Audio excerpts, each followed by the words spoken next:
Improvisation Nouveau-Brunswick présente Catégorie libre.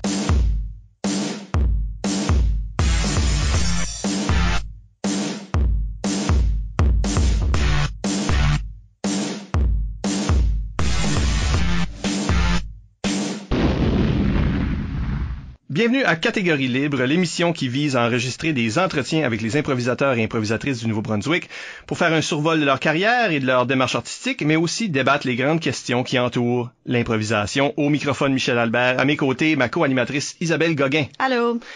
Catégorie libre est une production d'improvisation Nouveau-Brunswick que vous pouvez écouter en balado-diffusion sur iTunes ou YouTube ou alors en version raccourcie sur les ondes, entre autres, de notre partenaire principal, CKUM, le 93,5 FM à Moncton. Notre invité aujourd'hui est Philippe Saint-Onge. Oui, Philippe connaît ses débuts en impro à l'école Saint-Jacques, puis à la Cité des Jeunes I.M. Sormany à Edmundston, pour ensuite faire partie des équipes étoiles de l'Université de Moncton, Campus Edmundston et Moncton. De là, la Ligue d'improvisation acadienne, puis la Ligue d'improvisation Chaleur, et un certain temps comme arbitre et aussi comme entraîneur de l'équipe de l'école Marie-Esther de Chupagan. Il est aujourd'hui un scientifique respecté dans le domaine de la biologie marine. Bonjour Philippe Saint-Onge. Bonjour à vous deux. Merci d'être là. On parlera avec Philippe de sa carrière et de sa démarche artistique d'abord et dans la deuxième moitié de l'émission, de l'expérimentation que l'on peut faire avec l'improvisation. Ouh. Avant d'aller beaucoup plus loin, n'oubliez pas d'utiliser le hashtag ou le mot-clic Catégorie libre pour réagir à l'émission pendant que vous l'écoutez. Plusieurs d'entre vous ont déjà participé en suggérant des questions. Oui, on les posera pendant l'émission. Ouh. Excellent. Ben Philippe, on commence toujours chaque émission avec la même question. Comment ça, t'as commencé de l'impro, hein? Ben, c'est une bonne question. C'est comment j'ai commencé l'impro? Ben, en fait, le jeu de l'improvisation comme tel, je l'ai commencé quand j'étais en 7e année. Je pense que c'était dans les alentours de 91, 92. Je dévoile mon âge présentement. Quand j'y pense, vraiment de l'impro, j'en fais depuis que je suis vraiment tout jeune parce que comme j'étais le plus jeune de ma famille, il y avait 4 ans de différence entre ma prochaine sœur. J'étais tout le temps celui-là que tout le monde trouvait cute. Ah oui, regarde, il va compter une joke. Ça fait que là, il me plaçait au milieu de la salle avec mon oncle et ma tante, puis c'est moi qui comptais la joke. J'ai appris à aller chercher mon attention comme ça. Ça fait que déjà dès le jeune âge, là, c'est comme ça que j'ai commencé. Puis quand j'étais à petite école, la première année, deuxième année, je savais déjà lire à ce moment-là. Ça fait que la professeure m'envoyait pour aller faire des photocopies au secrétariat. Ça fait que dans le temps, les photocopies étaient en train de se faire. J'étais assis entre les bureaux de tous les secrétaires et le directeur, puis je leur comptais des jokes. Fait que je suis venu un peu comme ça. J'allais chercher mon attention comme ça. Puis là, par la suite, j'ai vu à télévision, bon, ça passait la LNI puis tout ça, mais je comprenais pas qu'est-ce qui se passait. Je voyais que ça avait l'air être drôle, ça avait l'air être le fun, mais je comprenais pas vraiment les histoires. J'étais un peu trop jeune pour comprendre le sens. Puis là, ben c'est ça, j'étais arrivé à l'école Saint-Jacques et puis il y avait de l'impro qui était censé commencer. La présidente du conseil étudiant dans ce temps-là voulait vraiment que j'en fasse, mais là, j'avais décidé de pas y aller au début. Puis là, finalement, elle avait été me chercher directement dans le cours d'école, puis elle m'avait traîné là. En commençant, je pense que j'ai vraiment eu du succès rapide. Je sais pas ce que ça a été rapide. Il y avait comme, je sais pas qu'est-ce qui expliquait ça, mais j'étais pas gêné sur scène. J'allais sur scène, j'étais pas gêné, puis j'avais la parole facile, puis je dirais que ça a vraiment commencé avec un gros bang. Là. En 7e année, il y avait des gens en 8e, on savait pas trop qu'est-ce qu'on faisait non plus. La professeure qui s'occupait de ça, elle voulait que les jeunes fassent de l'impro parce qu'elle trouvait que c'était bon pour eux autres, mais les règles, on les connaissait pas vraiment. On avait des ateliers qui venaient de Michael Shearer, puis tous eux autres, qui venaient de la Cité des Jeunes, venir nous donner des ateliers, mais même là, on comprenait pas si tant que ça comment ça se passait. Je me rappelle la première impro que j'ai vue à l'école Saint-Jacques, c'était une mixte, puis il y a toute l'équipe A a commencé, puis il jouait du volleyball, puis toute l'équipe B a commencé, puis c'était une femme qui a couché à côté. Ça fait que fait qu'on commençait de loin, là, tu sais. Moi, je donne ça comme thème, je sais pas. Je colle ce thème-là. Moi, je vois tout de suite comment l'apprêter, là. Tu sais, si le ballon s'en vient, le bébé sort juste à temps pour faire un coup de tête qui score un point. Écoutez. Pour faire le set, ouais. C'est genre faut marier les idées. C'est un genre de Lifetime film là, d'une personne qui joue au volleyball, qui est comme un professionnel, là, c'est ça. Dès le début. I was born on a volleyball court. Puis là, ben, c'est ça, j'ai continué par après, 7e, 8e, 9e année, tu sais, j'ai commencé mais j'étais comme la star un peu, là. C'était tout le temps moi qui rentrais, puis j'ai été habitué à être comme la personne que le monde allait pour, OK, on n'a pas d'idée, Philippe, vas-y, tu sais. Ça fait que là, j'y allais, puis je faisais des affaires, puis là, c'était correct, puis ça marchait, tu sais. Tu sais, je me rappelle en 7e, 8e, 9e année, je me rappelle plus exactement l'année, mais on est allé voir une gougoune dorée qui était dans une cave d'hôtel je pense que Ticasse puis Samuel c'était leur Samuel Chasson, Marc-André Castonguay, oui, j'étais à ce tournoi. Oui, c'est ça. Puis c'était comme dans une cave. Je me rappelle à quel point que j'étais incroyablement impressionné par la qualité du jeu. Tu sais, moi, j'avais jamais vraiment vu ça, là. On voyait des gens venir me donner des ateliers, mais autre que ça, j'avais jamais vraiment vu du jeu qui était aussi bon que ça. Puis Marc-André Castonguay puis Samuel Chiasson qui jouaient ensemble, puis c'était comme punch après punch après punch. Puis je me disais, hey, c'est comme la qualité du jeu est inatteignable, là, on pourra jamais se rendre là. Par après, j'ai commencé au secondaire en 10e année. Puis là, j'entrais à Cité des Jeunes, puis avec vraiment un feeling que ah oui, je suis capable d'en faire de l'impro parce que ça marchait tellement bien à la petite école. Puis là, j'ai rentré avec ce feeling-là, j'ai ça, un sense of entitlement, tu sais, comme ah ben oui. Puis j'ai frappé un mur assez rapidement parce que là, j'avais la gang qui était là, c'était Daniel Carrier, Mousse Lajoie. Ça fait qu'il y avait déjà vraiment une belle grosse pas une clique parce que quand on dit clique, ça comme c'est péjoratif un peu, là, mais c'est pas ça, mais il y avait un groupe solide de gens qui étaient tissés forts, qui étaient là, qui commençaient, puis moi j'étais juste le new kid on the block qui essayait de y aller, puis je jouais souvent, puis tout ça, puis à un moment donné, je me rappelle, je pense que j'étais en 10e année, Daniel Carrier s'est assis avec moi, tu sais, puis il a dit Philippe, tu t'essayes trop. Ouais. Tu forçais la note. Je forçais la note, ouais. C'est intéressant que tu as frappé un mur au secondaire parce que tu as commencé à l'intermédiaire. C'est peut-être quelque chose qu'on va commencer à voir là, parce qu'on a beaucoup de jeunes qui sont en train de se développer à l'intermédiaire maintenant grâce au jeu de l'Acadie. Parce que normalement, le mur, il est à l'université. Oui, c'est ça. Tu sais, le monde est habitué de jouer fort au secondaire, puis là, à l'université, ils réalisent que... Ils recommencent, là. Ils sont en bas d'une échelle. Toi, t'as eu un bas d'échelle. Moi, j'ai eu le bas d'échelle en 10e année. Ça a pas été avant. Je pense que j'ai fait un tournoi comme substitut qui a jamais joué dans un tournoi à Hamilton quand j'étais en 11e année. Le premier tournoi que j'ai fait, c'était en 12e année quand toute la gang, Daniel puis Christian, ils étaient tous déjà partis. Puis là, on avait besoin de créer un noyau. Puis déjà, bon, j'avais quand même un peu de succès dans les matchs au D104, la fameuse salle d'impro de la Cité des Jeunes. J'avais quand même un peu de succès, puis finalement, en 12e année, je faisais partie de l'équipe. J'ai été ma seule gougoune en 98. Mais juste cette rencontre-là avec Daniel qui disait que t'essayes trop, ça a été le début. Et puis là, je suis content qu'il a fait ça parce que j'avais besoin de l'entendre. Tu sais, parce que j'ai aucun mauvais feeling envers Daniel, rien là. Mais ça l'a commencé, je dirais, mon feeling que j'ai toujours à ce jour, j'ai un syndrome de l'imposteur. Je suis facilement intimidé par les autres joueurs, par les autres personnes. Ah, intéressant.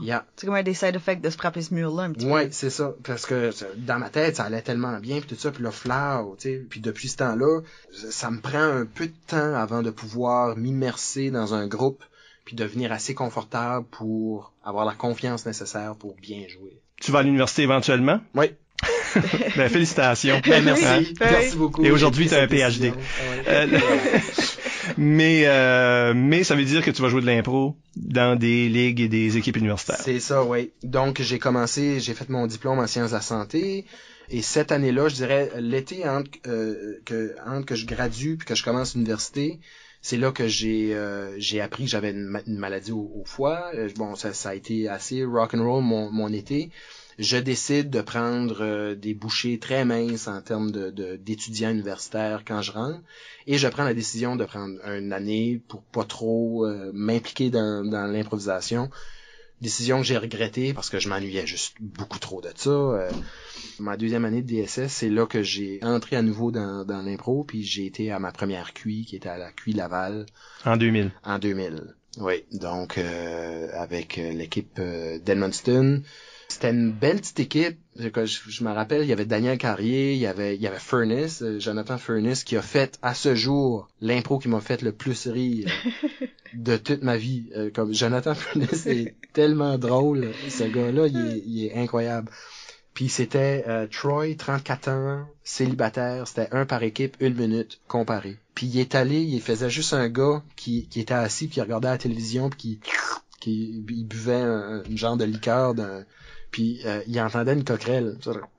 Puis là, il regardait partout en dessous du sofa, puis il la trouvait pas pour finalement finir l'impro, qu'il se rassit, puis il reprend son chose, puis il prend encore Pour moi, c'était tellement drôle, puis on jouait contre UQAM, tu sais, UQAM qui était la grosse bête, puis c'était tellement, puis Antoine Vézina faisait partie d'UQAM à ce moment-là, Frédéric Barbucci, puis je les voyais sur le banc, ils étaient tous crampés de rire, là, puis je me disais, regarde, c'est un petit gars d'Edmundston, j'étais vraiment fier, le petit gars d'Edmundston qui les fait tous rire, tu sais, j'étais intimidé encore à ce moment-là. Fait que ça, c'était la QI en 2000. Yeah. Trouvais-tu que c'était très différent aller à la Gougoune, aller à la QI, vu que t'as juste t'as comme ces deux tournois-là en tête? C'était un autre monde. C'était un autre monde complètement différent. Le calibre de jeu était vraiment plus élevé, là. Ça, je me rappelle la finale, il y a une standing ovation. C'était une impro avec les deux équipes avec un plancher. Puis le monde traversait le plancher, puis il y avait un trou dans le plancher, ça fait que là il sautait dans le trou, puis il y avait comme complètement un autre monde au premier étage. Il allait à nouveau dans le trou en haut, puis c'était complètement un autre monde au deuxième étage. Puis il y a eu une grosse standing ovation après, là, ça a duré comme une impro de 7-8 minutes, là. C'était très très bien fait. C'était la première fois que je voyais autant de qualité que ça, là. L'ICUM. T'as fait partie aussi de son équipe étoile Fait l'équipe étoile en 2001, ça c'était à Sherbrooke. Après ça, j'ai fait l'équipe étoile en 2002 qui était à Edmundston, et j'ai fait l'équipe étoile en 2003 qui était la QI à Montréal. Also known as on joue dans des locales. Ah oui, celle-là. Oui. Locales, puis on vote avec point ouvert, point fermé. 2001, c'était la QI à Sherbrooke. J'étais substitut, mais j'ai joué quand même 2-3 matchs. Ce qui était le fun, là, c'est quand j'ai rentré dans le CUM au début de l'année. C'était la première fois que je rentrais dans une ligue qui était aussi bien organisée. C'était bien organisé, il y avait des matchs, on savait quand est-ce les matchs étaient, il y avait 2 matchs par soir, il y avait un camp d'entraînement, c'était organisé, là. Puis le fait que c'était organisé comme ça m'a fait aimer ça. Ça a doublé mon amour puis ma passion pour faire de l'impro. Parce que il y avait beaucoup plus de monde aussi, tu sais, à Edmundston, on était 4-5 personnes, puis tu sais, on essayait de trouver des façons de jouer des matchs, mais quand t'es juste 4-5 personnes, c'est pas évident, tu sais, jouer à la cheminée, puis mais là non, il y avait beaucoup de monde, puis c'était tout du monde qui avait la même passion. J'avais rencontré à des gougounes avant, c'était vraiment vraiment le fun. Mais j'étais encore un peu intimidé à ce moment-là. Tu sais, je performais, je pense, assez bien pour pouvoir faire partie de l'équipe étoile, mais j'étais quand même intimidé à ce moment-là. Ben justement, sur Facebook, Basse Levesque demande, Phil est un joueur qui a eu une amélioration très marquée pendant son temps à la LICUM. Il a passé d'être un joueur OK à un joueur excellent et versatile. Qu'est-ce que tu peux attribuer cette amélioration-là? C'est une bonne question parce que le match, en revenant de la QI 2001, je venais juste de passer une fin de semaine avec André Roy, Christian Essian, Basse, Geneviève Arsenault, Yves Doucet était votre entraîneur. Ouais. J'ai eu comme un sens que finalement je faisais partie d'un groupe d'amis. C'est là que j'ai vraiment commencé à devenir pour vrai ami avec André puis Christian puis tout ça. Puis qu'on commençait à joker ensemble, puis juste avoir de la camaraderie, puis en revenant, c'est juste le fait que je me sentais moins intimidé par tous eux autres. Je pense que c'est là que j'ai commencé à monter dans mon niveau de jeu. Ça t'a mis en confiance, jusqu'à un certain point. Ça m'a mis en confiance. Puis le premier match que j'étais arrivé, je pense que c'est un de mes meilleurs matchs que j'ai joué comme dans l'ICUM. Puis même, je me rappelle, après ce match-là, je me suis dit, Colin, Philippe, comme, je l'ai aussitôt attribué à ça.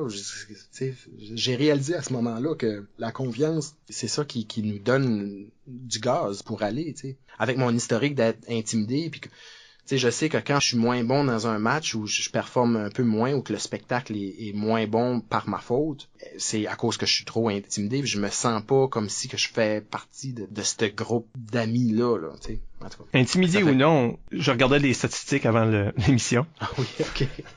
T'as gagné joueur le plus puni 2 fois. Oui. Pendant tes années à l'ICUM. J'ai encore les Phelps. Ben, j'espère. Ça vaut la peine. Ben oui. Dans l'ICUM, ça vaut la peine de même être le plus puni. C'était the easiest way to win a Phelps. Est-ce que... Ben, je sais pas. C'est quand même... Puis quand même, être considéré un bon joueur. Ouais, ok. Est-ce que t'as trouvé, toi, que les arbitres étaient durs sur toi? Pas vraiment, non. Je méritais amplement. Je méritais amplement toutes les punitions que j'ai ever eues. En fait, la plupart de ces punitions-là, c'est des punitions de décrochage. Mais c'est comme... Ça fait que c'est sûr que, tu sais, je ris facilement. Tu sais, j'ai de la misère à me contenir. Parce que souvent, je me dissocie du joueur, puis là, je deviens Philippe, l'analyste, puis je vois qu'est-ce que je suis en train de faire, je dis, voyons donc, c'est ton pain niaiseux. Ça fait que ça me fait rire, tu sais. Décrochage, mais au début, dans ces temps-là, je faisais de la rudesse aussi. Je dirais que je rentrais de façon spontanée, puis ça faisait que c'était peut-être pas tout le temps le bon moment pour rentrer. Puis ça avait l'air comme si c'était une rudesse. Ah, ben j'allais juste dire, parce que si je me trompe pas, c'est toi, ou est-ce que je pense que c'est Michel qui trouvait que tu rentrais trop souvent? Oui, tu rentrais dans toutes les impros, quelque chose de même? Je rentrais trop souvent. Et c'était... Puis tu le niais? Je le niais. Oui, parce que j'ai un montage dans mon ordinateur. C'est ça que... Moi, je me rappelle d'avoir vu... Comme ça m'a marqué, cette série de photos-là. Oui, c'est ça, c'était un collage. C'était un collage de photos, ouais. Du banc, parce qu'on jouait... J'ai joué un an dans une autre équipe. Puis de mon banc, pendant un match avec toi, j'ai pris des photos. À chaque fois que tu rentrais, c'est juste des photos de toi qui rentre, qui va dans le coin, qui est en train de se placer. Là. C'est juste ça que c'est. À chaque fois que tu rentrais, je prenais une photo. Puis là, j'allais éventuellement rentrer. Puis si moi j'étais déjà dans l'impro, ben un de mes collègues le faisait. Ouais. Puis il y avait, à la fin d'un match de 8 impro, il y avait 8 photos. Il y avait 8 photos. There you go. Non, écoute. Puis ça, je l'attribue, et faut vraiment me croire ici, là. Je ne rentrais pas par but de vouloir entrer. Je rentrais juste parce que quand je suis sur le banc, je suis hyper actif. Comme je pense à trop de choses. Je vois énormément de possibilités où l'impro peut se diriger. Puis là, j'en choisis une parce que je sens qu'il faut qu'il y ait quelque chose qui se passe, tu sais. Ça fait que je rentrais. Je dirais qu'avec les années, j'ai réussi, plus tard, on en parlera peut-être, là, quand j'ai joué à Rimouski, mais j'ai réussi à mettre un filtre qui m'empêchait de faire ça. Puis si je rentrais, puis vraiment juste faire mon affaire. Mais c'était vraiment par souci d'améliorer l'improvisation, mais qu'est-ce que je me rendais pas compte, c'est que c'était trop. C'est-tu comme la même chose que Daniel Carrier a essayé de te dire au secondaire? Non. T'essayes trop, pis là, trop vouloir. Toi, tu fais juste hazer jusqu'à temps que tu changes ton comportement, c'est ça que c'est. C'est ça, on te fait juste pic, pic, pic, pic. Non, je dirais, je l'attribuerais pas exactement à ça, parce que quand que Daniel m'a dit que j'essayais trop, c'était que je criais trop fort. J'avais vraiment l'impression que qu'est-ce que je faisais, c'était, finalement, quand je l'explique comme ça, peut-être que c'est la même chose. Ouais. Je pense que quand j'ai rentré au secondaire puis qu'on m'a dit ça, j'essayais de me prouver. Là, j'essayais pas de me prouver. J'essayais vraiment de améliorer l'improvisation qui était là. T'avais juste pas bâti encore le filtre de... Non. C'est-tu le temps, l'idée a-tu sa place encore, ce genre d'affaires-là? Et le fil de, tu sais, comme, je peux avoir des idées, mais c'est peut-être pas obligé d'être moi qui va les faire. Ah oui, aussi. Tu sais, il aurait fallu que j'aille voir un membre de coéquipier, puis c'est ça. Puis des fois, je voyais que ça comme étant une barrière parce qu'il fallait que je l'explique. Puis là, il fallait que l'autre l'accepte. Puis là, on perdait 15-20 secondes. Ça fait que Une des choses qui a vraiment marqué ta carrière universitaire, que les gens remarquaient de toi, puis t'en parlais souvent, c'était l'impro concept. Mm-hmm. Je dirais que c'était comme un élément clé de ta démarche en tant qu'improvisateur. Dans le temps, j'utilisais le mot concept par faute d'avoir un meilleur mot, je dirais. Mais là, à cette heure, aujourd'hui, je parle de concept, puis j'aime pas nécessairement le mot concept. C'est pas ce que j'aimais faire, à cause que j'ai toujours été hyperactif de penser.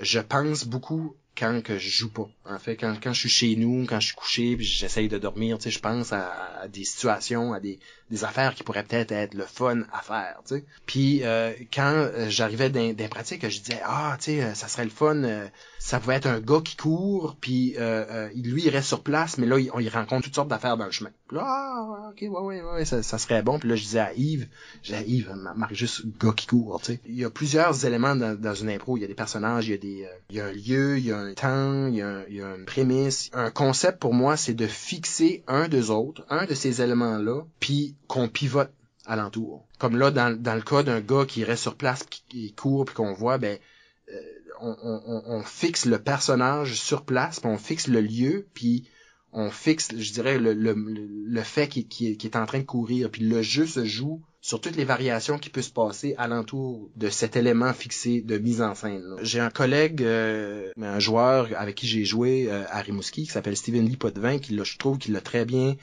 expliqué.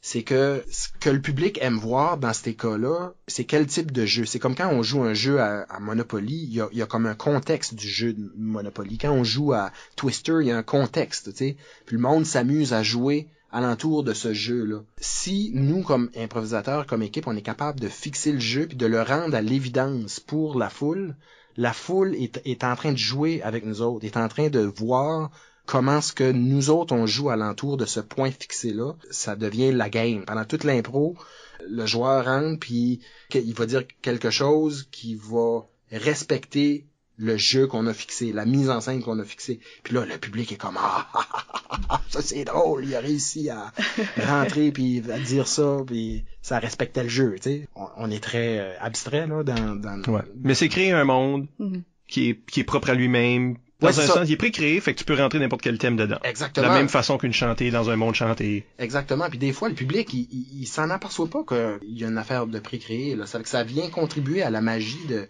hey, ils sont capables de faire ça on the spot, tu sais. Mais je pense que les meilleurs concepts sont ceux-là qui dépendent pas d'un thème pour que ça marche. C'est ça. Parce que des fois, il y a du monde qui se prépare des concepts dans leur tête ou en équipe ou quelque chose comme ça, puis finalement, tu le vois essayer de le jouer, puis tu fais comme, ce thème-là, c'est peut-être tiré par les cheveux, puis là, ça paraît que c'est un concept, puis tu dis... Ouais.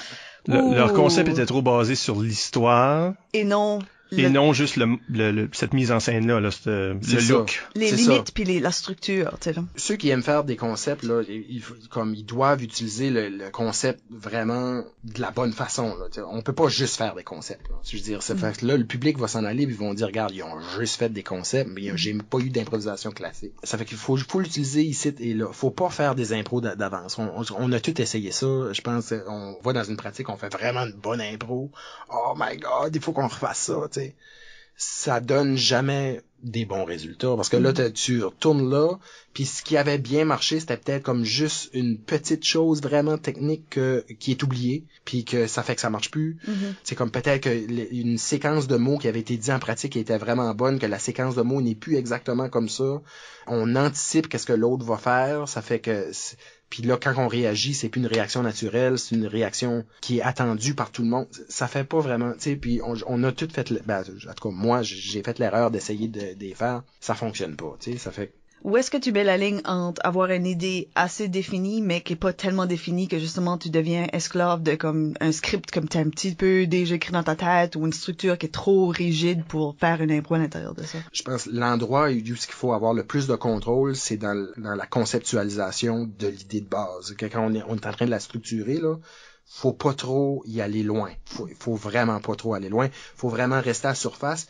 Faut en faire assez pour que tout le monde soit sa même longueur d'onde, mais il faut laisser de la place à ce que ça escalade, puis qu'il y ait de la place à faire de l'improvisation, parce que c'est ça qu'on fait du début. On était à la QI à Moncton avec Rimouski.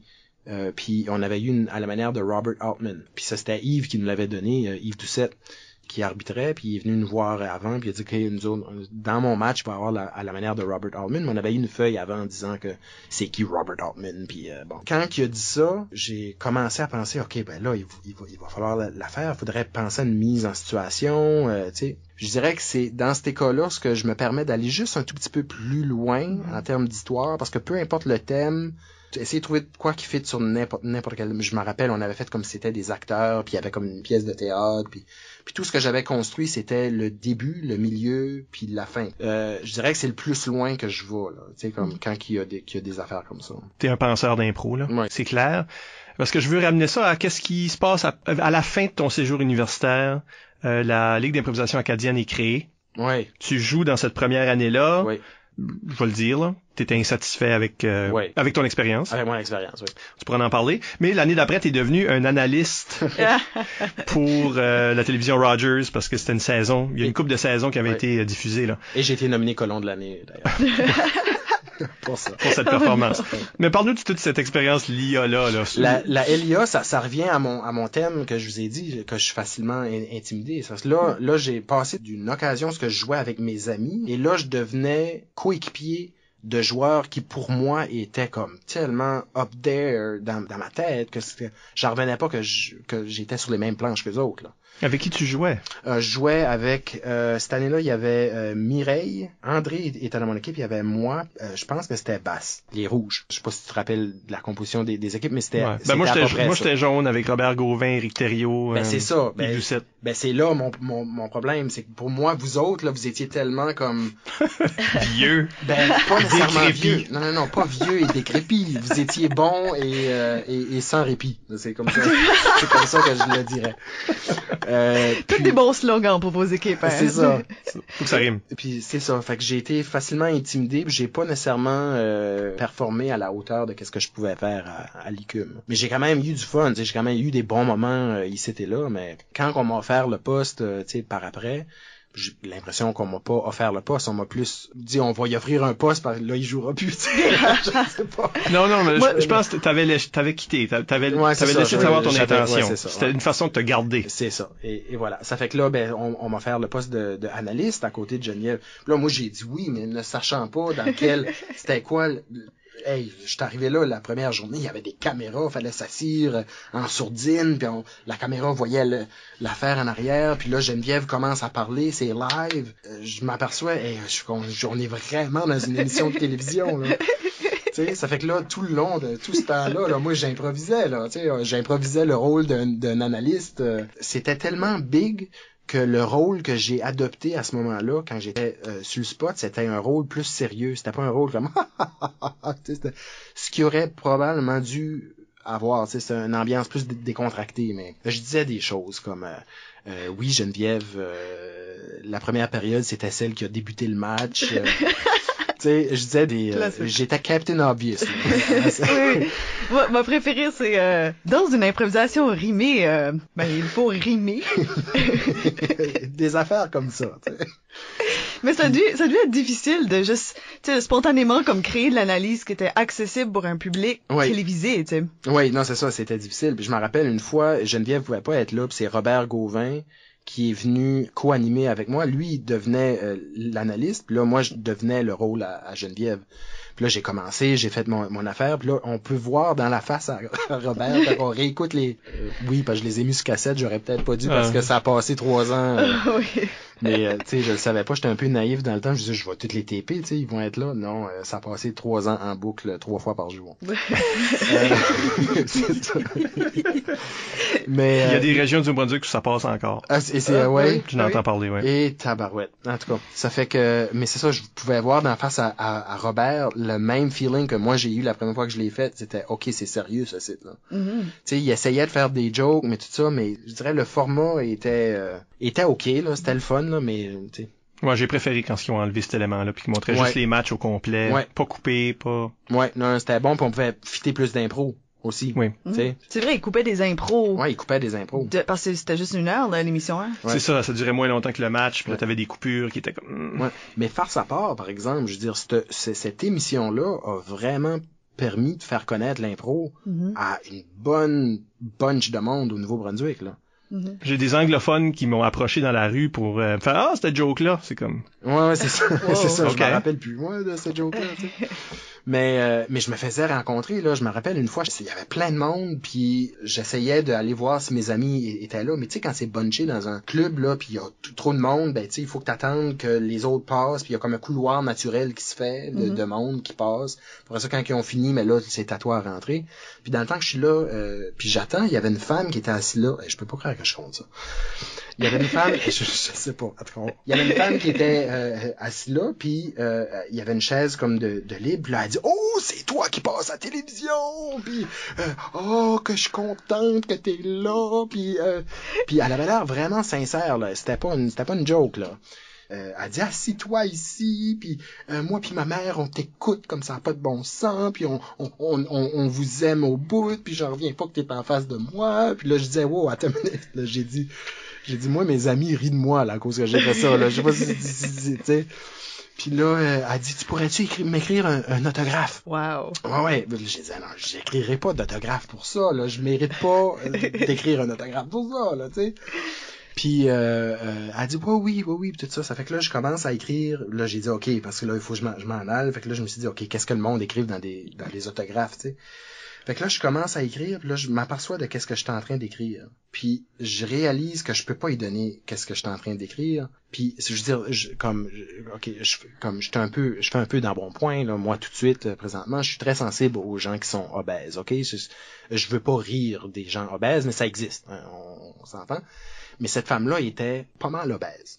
J'étais en train d'écrire ça, puis j'ai réalisé que j'étais en train d'y écrire To My Biggest Fan. Oh. Puis là, je me suis dit, je peux pas y donner ça, elle va penser que je l'insulte. Puis là, je me dis, mais ça se fait pas, là, tu sais, hey, je peux-tu avoir un autre morceau de papier, je m'ai trompé, voyons, ça se fait pas, ça, là. Ça fait que là, j'y ai donné, puis là, je me suis dit, hey, j'espère qu'elle prend pas mal, puis là, elle a lu, puis oh, merci beaucoup, puis tout ça, puis ça a vraiment bien passé, mais... C'était tout dans ta tête, ça, là. Ah, c'était tout dans ouais, c'est Mais ça. quand t'es pas habitué de te faire approcher comme ça, tu sais pas, t'as pas ces mots-là déjà dans ta tête, là. C'est ça, je trouvais pas en tout que je méritais d'écrire un autographe. Mais je pense qu'elle était ta biggest fan. Non, mais... C'était là. Elle t'a accosté une étrangère en public. Justement. Ça fait que, anyways. Il y avait plusieurs niveaux à cet autographe-là. Par la suite, tu deviens arbitre. Oui. Tu deviens entraîneur à Marie-Esther. Oui. Tu deviens joueur à la Ligue d'improvisation Chaleur. C'est pas toute la même année, ça, là, mais... Non, c'est ça. C'était un beau moment, ça, je dirais. C'était une belle période parce que je me suis dit, j'avais pris la décision consciente de prendre du recul. À ce moment-là, j'étais devenu célibataire, j'avais d'autres priorités dans la vie. J'ai commencé plus à prendre soin de ma santé, puis tout ça. Puis je me suis dit, OK, je pense que ça ferait du bien, tu sais, juste reculer un peu. J'ai déménagé dans la péninsule acadienne, à Le Goulet, en banlieue de Chicago. Faut le faire. Et puis ça a donné que il y avait une équipe d'impro là qui commençait. C'était tous des nouveaux. Je pense qu'il y en avait une couple qui avait joué l'année d'avant puis qui venait observer des matchs. Il y avait besoin d'un entraîneur parce que la personne qui était là, c'était une personne ressource, une enseignante qui avait jamais fait d'impro puis faisait une bonne job, mais elle avait pas de base pour leur enseigner. Fait j'ai décidé d'y aller puis c'était vraiment une belle expérience. J'ai tellement aimé ça parce que là j'étais plus dans une position où ce que je jouais, mais j'étais dans une position de formateur qui est comme complètement différente. Puis moi qui aime analyser l'impro beaucoup, ça me permettait d'essayer de voir les affaires puis essayer d'aller corriger des petites choses ici et là au scalpel. Puis j'ai vraiment aimé l'exercice, c'était vraiment le fun, c'était une bonne gang et tout. Il y avait des gens qui avaient du talent brut mais qui savaient peut-être pas nécessairement comment le jouer ou c'était vraiment le fun. Puis en même temps, mais là j'ai joué dans Lick, Alain qui me disait "Hey, t'es proche, tu devrais venir", tu sais. Moi je trouvais ça loin, mais tu sais il y avait d'autres mondes comme Éric Lavoie qui montait de l'autre bord de la province. Qui conduisait beaucoup, tu sais, ça fait que c'est ça. Puis là j'ai décidé d'y aller, j'étais assistant capitaine des Bleus. Il y avait Isabelle Godin qui était là avec nous autres, il y avait Marc Bernier, il y avait Hugues Paulin, Rémi Goupy. C'était vraiment une belle David Saint-Pierre aussi. C'était vraiment une belle équipe là. Puis c'était le fun, puis je dirais que quand j'essaye de rentrer dans un nouveau groupe, je me revois tout le temps comme en 10e année essayer de me prouver un tout petit peu parce que c'est un nouveau groupe, ils me connaissent pas, mais cette fois-ci, je pense que j'ai bien dosé, j'ai appris de mes erreurs que j'avais faites avant, mais j'ai comme bien dosé ça là, puis ça avait vraiment bien été. Je pense que c'est... Mais pour moi personnellement, quand est-ce que t'es devenu arbitre, entraîneur, comme cette période-là où ce que t'étais post-universitaire là. Mm-hmm. Ou en tout cas, non, toi t'es universitaire longtemps, mais après que t'as déménagé dans la péninsule, pour moi c'est là que ton jeu et ton discours ont explosé. Okay. Pour moi, t'es devenu le joueur que j'espère que t'es aujourd'hui là. C'est le fun. Oui, je sais. Ça veut dire que tout ton temps à l'université pas à l'IA, je trouve. C'est là. Non, mais vraiment là. Non, je comprends. Mais je pense que c'est ça. C'était juste l'idée de prendre un recul, tu sais, comme que j'avais fait assez d'impro dans ma vie pour pouvoir accepter de plus nécessairement en faire sous mes propres termes, tu sais, comme j'y vais, mais c'est parce que j'ai le goût d'y aller. C'est pas à cause que là, je suis dans une grosse machine puis que je continue à y aller avec des équipes puis avec la pression que, c'est sûr, toi, tu vas y aller, tu sais, comme l'année prochaine, tu sais, t'es dans la ligue, tu sais. Non, j'y allais, c'est une décision consciente que j'ai faite d'y aller, puis j'étais plus laid back aussi dans ce temps-là. J'étais dans une belle période de ma vie, là, tu sais. Je veux dire, j'étais encore dans une belle période de ma vie maintenant. Là, j'ai juste joué 1 an et tout. Ça aussi, c'était le fun. J'ai juste joué 1 an. J'avais gagné choix du public, je pense, puis ils voulaient vraiment que je revienne, puis non, c'est correct, je vais y aller. De toute façon, j'ai déménagé par après à Rimouski, puis pour commencer un travail qui allait éventuellement commencer mon doctorat en océanographie. Fait. Puis là, c'est ça, une fois arrivé à Rimouski, c'est une autre étape de ma vie qui a commencé, parce que là, au Nouveau-Brunswick, j'étais pas connu, mais je veux dire, le monde savait qui j'étais, parce que j'étais un improvisateur du Nouveau-Brunswick. Mais arrivé à Rimouski, le monde me connaissait pas, là. Puis là-bas, les ligues, ça marche pas, là. Il y a beaucoup de monde au Québec qui joue de l'impro. Je veux dire, c'est la masse de gens qu'il y a là-bas, c'est, en termes d'abondance, là, c'est vraiment plus qu'ici, tu sais. Ça fait que là-bas, c'est commun être un joueur d'impro. C'est beaucoup plus commun que c'est ici. T'sais. Alain Degrasse était là, il reste là maintenant. Puis là, tu sais, moi, j'étais intéressé, ben, j'étais nouveau aussi, je voulais me faire comme des amis. Puis tu sais, j'ai tout le temps bien à donner avec des joueurs d'impro. Je me suis dit, ben, tu sais, je vais aller ici. Puis là, j'ai commencé à faire partie des comités organisateurs de l'Open. Il y avait la QI à Rimouski qui était là. J'ai décidé de faire statisticien là. Puis l'année d'après, je me suis dit, je vais m'essayer à la Lyre, qui est une ligue hivernale là-bas. Puis ça a vraiment bien fonctionné encore une autre fois. Tu sais, j'essayais de me prouver, mais pas trop pour éviter de faire les erreurs. C'était le fun. Parce que t'as même été une QI avec Rimouski. Oui, puis ça, c'est pas la même ligue, par exemple. Non, ça, les Eucariens, là. Les Eucariens, ça, c'était, il y avait comme deux ligues différentes. Il y avait la Lyre, qui était une ligue plus amateur, où n'importe qui pouvait venir jouer. T'as pas besoin d'être universitaire. Puis t'avais des membres de la Lyre qui étaient à l'université, qui se créaient une petite équipe. Là. C'est ça, j'ai participé à 2 ou 3 QI avec eux autres. Je suis pas bon avec les dates. Là. Puis c'était différent. J'ai fini ça en tant que capitaine. J'ai déjà été capitaine avant à l'ICUM. C'était quelque chose que j'avais pas vraiment nécessairement aimé faire, mais là c'était comme différent parce que j'étais pas trop comme un capitaine. Ok, on va faire un pep talk. Puis tu sais, j'étais comme pas comme ça. J'étais plus comme un silent leader. C'est que le style de jeu là-bas est vraiment différent d'ici. Là. Ça m'a permis d'expérimenter des choses différentes que qu'est-ce que j'étais classiquement connu pour faire. Tu sais, comme des catégories spéciales. Comme même il y a certaines catégories qui font là-bas que j'en pense, j'ai des frissons tellement que j'aimais pas ça, mais mais c'était plus un il y avait pas de bande, on pouvait utiliser des chaises, des accessoires pour s'asseoir, créer des affaires. Ça, j'ai vraiment beaucoup aimé ça, tu sais. Puis la philosophie du jeu où c'était beaucoup basé sur la construction d'histoire. J'étais un gars qui amenait beaucoup du loufoque, du caricaturé avec mes personnages caricaturés. Puis c'était comme un peu, je dirais, nouveau pour eux autres là, tu sais, de voir ça. Là. Ça fait que puis j'ai appris beaucoup. 2 autres, ça a rajouté une genre de feuillet à mon jeu que je trouve qui était le fun. Là. Puis ça, j'ai joué, je pense, 2-3 ans dans la Lyre. Tu sais, je parle plus de la Lyre que des Eucariens, mais c'est pas pour moi, à la base, c'était la Lyre qui était... Puis les amis que j'ai fait là, c'est incroyable. Là. C'est vraiment des bons amis à ce temps. Puis je sais pas si c'est une question de chronologique, mais je suis demeuré beaucoup plus ami avec eux autres. Probablement, enfin, c'est plus récent, là. Ça doit être ça. Que, je dirais, la gang que j'ai perdu de vue ici, là, tu sais. Mais ça fait tout le temps du bien revenir ici, puis revoir cette gang-là, mais pour sûr, j'ai un pool de hockey aussi avec eux autres, là. Ça fait que ça te garde en contact. Ça me garde en contact beaucoup, là, tu sais, mais, ouais. Trouves-tu que t'as eu comme une période d'ajustement quand c'est venu à comme ton jeu plus néo-brunswickois puis là t'as intégré dans ça? Parce que moi je me rappelle j'étais à une des QI que t'as joué avec Ucar puis je me rappelle d'avoir pensé comme je les trouve plus semblables à notre jeu que peut-être d'autres équipes. Comme je trouvais que déjà comme je nous voyais plus, j'étais plus embarqué dans votre jeu, puis c'est sûr que il y avait des Néo-Brunswickois dans l'équipe là. Oui, c'est ça. Mais que je trouvais comme c'est quoi si on avait joué avec eux ou peut-être qu'on avait là, on connecterait mieux. Ouais. Non, oui, je pense que mon style a quand même resté le même, mais il était comme rajouté par, je dirais, un élément de construction d'histoire qui était peut-être plus présent là. Mais je pense qu'en termes de style, moi je pense que ça a quand même resté le même, là. Le temps nous presse un peu, mais on a peut-être le temps pour une couple de questions qui nous viennent d'Internet. On a mentionné que justement t'es dans le domaine scientifique. Yves Doucette nous pose une question sur Facebook. Il dit Phil a un esprit très scientifique, rationnel. L'improvisation est un art impulsif, émotif, irrationnel. Comment tu concilies les deux choses? Ils ont jamais été conciliés. C'est vraiment la façon dont je vois ça, c'est comme Dr. Jekyll and Mr. Hyde. Là. Il y en a un qui essaye d'étouffer l'autre constamment. Ben, je sais pas ce qui essaie de s'étouffer, les autres. C'était deux-là.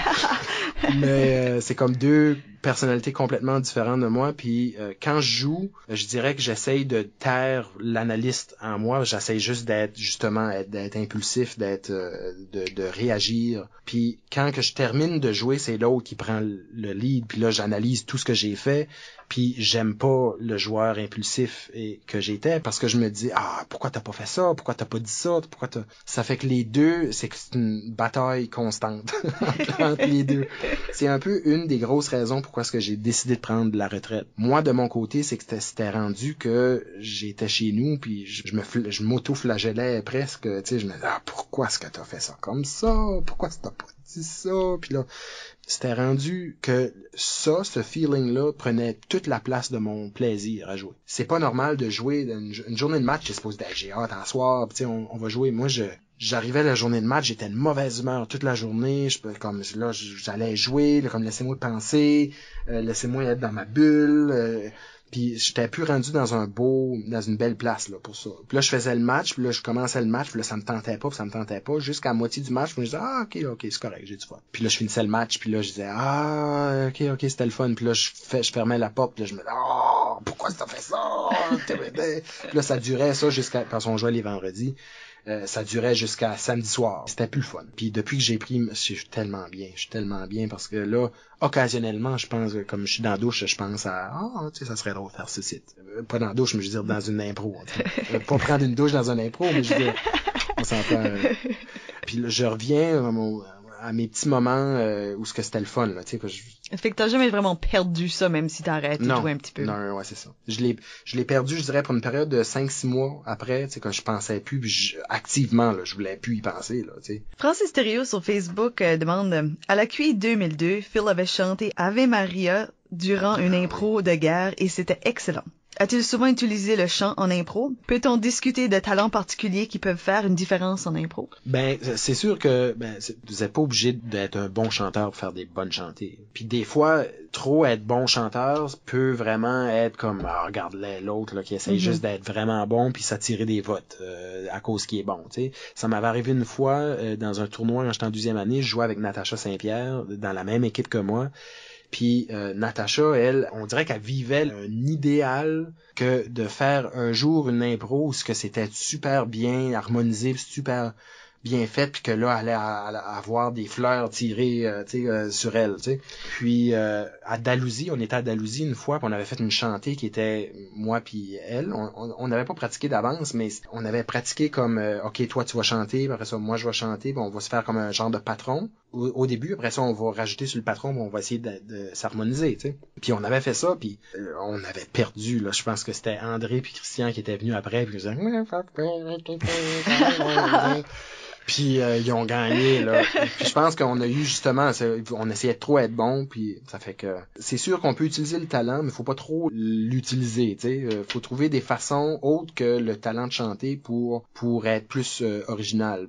Avec le temps, j'ai fait beaucoup de rimer, puis j'ai fait beaucoup de chanter. Après ça, j'ai commencé à développer mes aptitudes à rimer, jusqu'à ce que je sois assez confortable pour les merger ensemble, tu sais. Puis là, c'est ça que je fais maintenant. Si je vais faire des impros, j'essaye, à cause que chanter est devenu comme un peu seconde nature, puis que ça, je suis correct, j'essaye de faire ma rimée. Si on me dit, tu rentres dans une chantée, pour moi, je rentre dans une rimée, puis je chante juste en même temps. Wow. Fait que, je sais pas, je sais pas si je réponds bien à la question, mais je pense que c'est bon d'avoir des talents, puis c'est bon de les utiliser, faut pas trop les utiliser. C'est comme des petites épices là, tu sais, faut pas trop mettre de curry sur une patate, ça va goûter. Non, puis comme tu dis, on peut intégrer des habiletés. Puis une fois qu'ils sont intégrés, puis faut toujours les amener au support de l'improvisation, l'histoire qu'on est en train de créer, les personnages qu'on est en train de créer. Mais c'est un bon point ça, tu sais, faut pas que ça s'aille les talents qui mènent l'improvisation, faut que ça soit l'improvisation qui mène le talent ou qui incorpore le talent, c'est ça, qui va le piger au besoin. Ouais. Le talent tout seul peut pas être la star. Non. Ben écoutez, si vous voulez en savoir plus sur la vie et la démarche de Philippe Saint-Onge, écoutez, visitez le Temple de la renommée de l'improvisation de Nouveau-Brunswick à templeImproNB.blogspot.ca car il en est membre. On va maintenant prendre une petite pause et au retour, on parle du côté expérimental de l'impro avec Phil Saint-Onge. Restez là.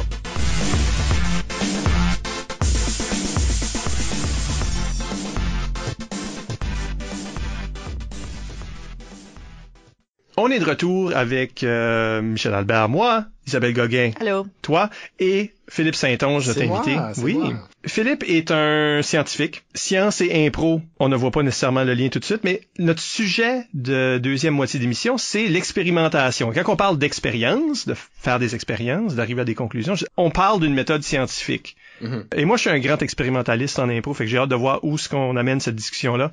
Oui. Comment on relie ça, là? Est-ce qu'il y a vraiment un lien entre la science et l'impro? Ben, je pense que oui, parce que quand on regarde la façon que le jeu de l'improvisation tel que Robert Gravel l'a développé, avec des bandes puis des votes des équipes, la façon que c'est construit tout ça, c'est comme une machine. Parce que les joueurs rentrent, ils font des actions, ils font des choses, puis après ça, c'est comme si on rentre tout ça dans une machine, puis après ça, qu'est-ce qu'on reçoit de ça? C'est un vote. Ça fait que là, le vote dit, bon, OK, c'est l'équipe A qui l'a gagné celle-là. C'est bon. La deuxième impro arrive, encore, c'est des joueurs différents, des techniques différentes, des choses différentes, des styles différents, puis ils essayent quelque chose, le sifflet part, puis on prend tout ça, on rentre ça dans la machine, puis qu'est-ce qui sort? C'est un autre vote. Ça fait que le jeu, la façon qui est construit, le jeu, c'est parfait pour faire des designs expérimentaux. Donc chaque participant est un peu un morceau de programmation qu'on... Justement, ça peut être un joueur, ça peut être où le joueur se place, combien fort qu'il parle, tout ça va avoir un effet sur qu'est-ce que la foule, elle est d'accord si c'est bon ou si c'est pas bon. Puis avec ça, c'est que je trouve que c'est vraiment sous-développé. En fait, moi, je pense souvent à ça.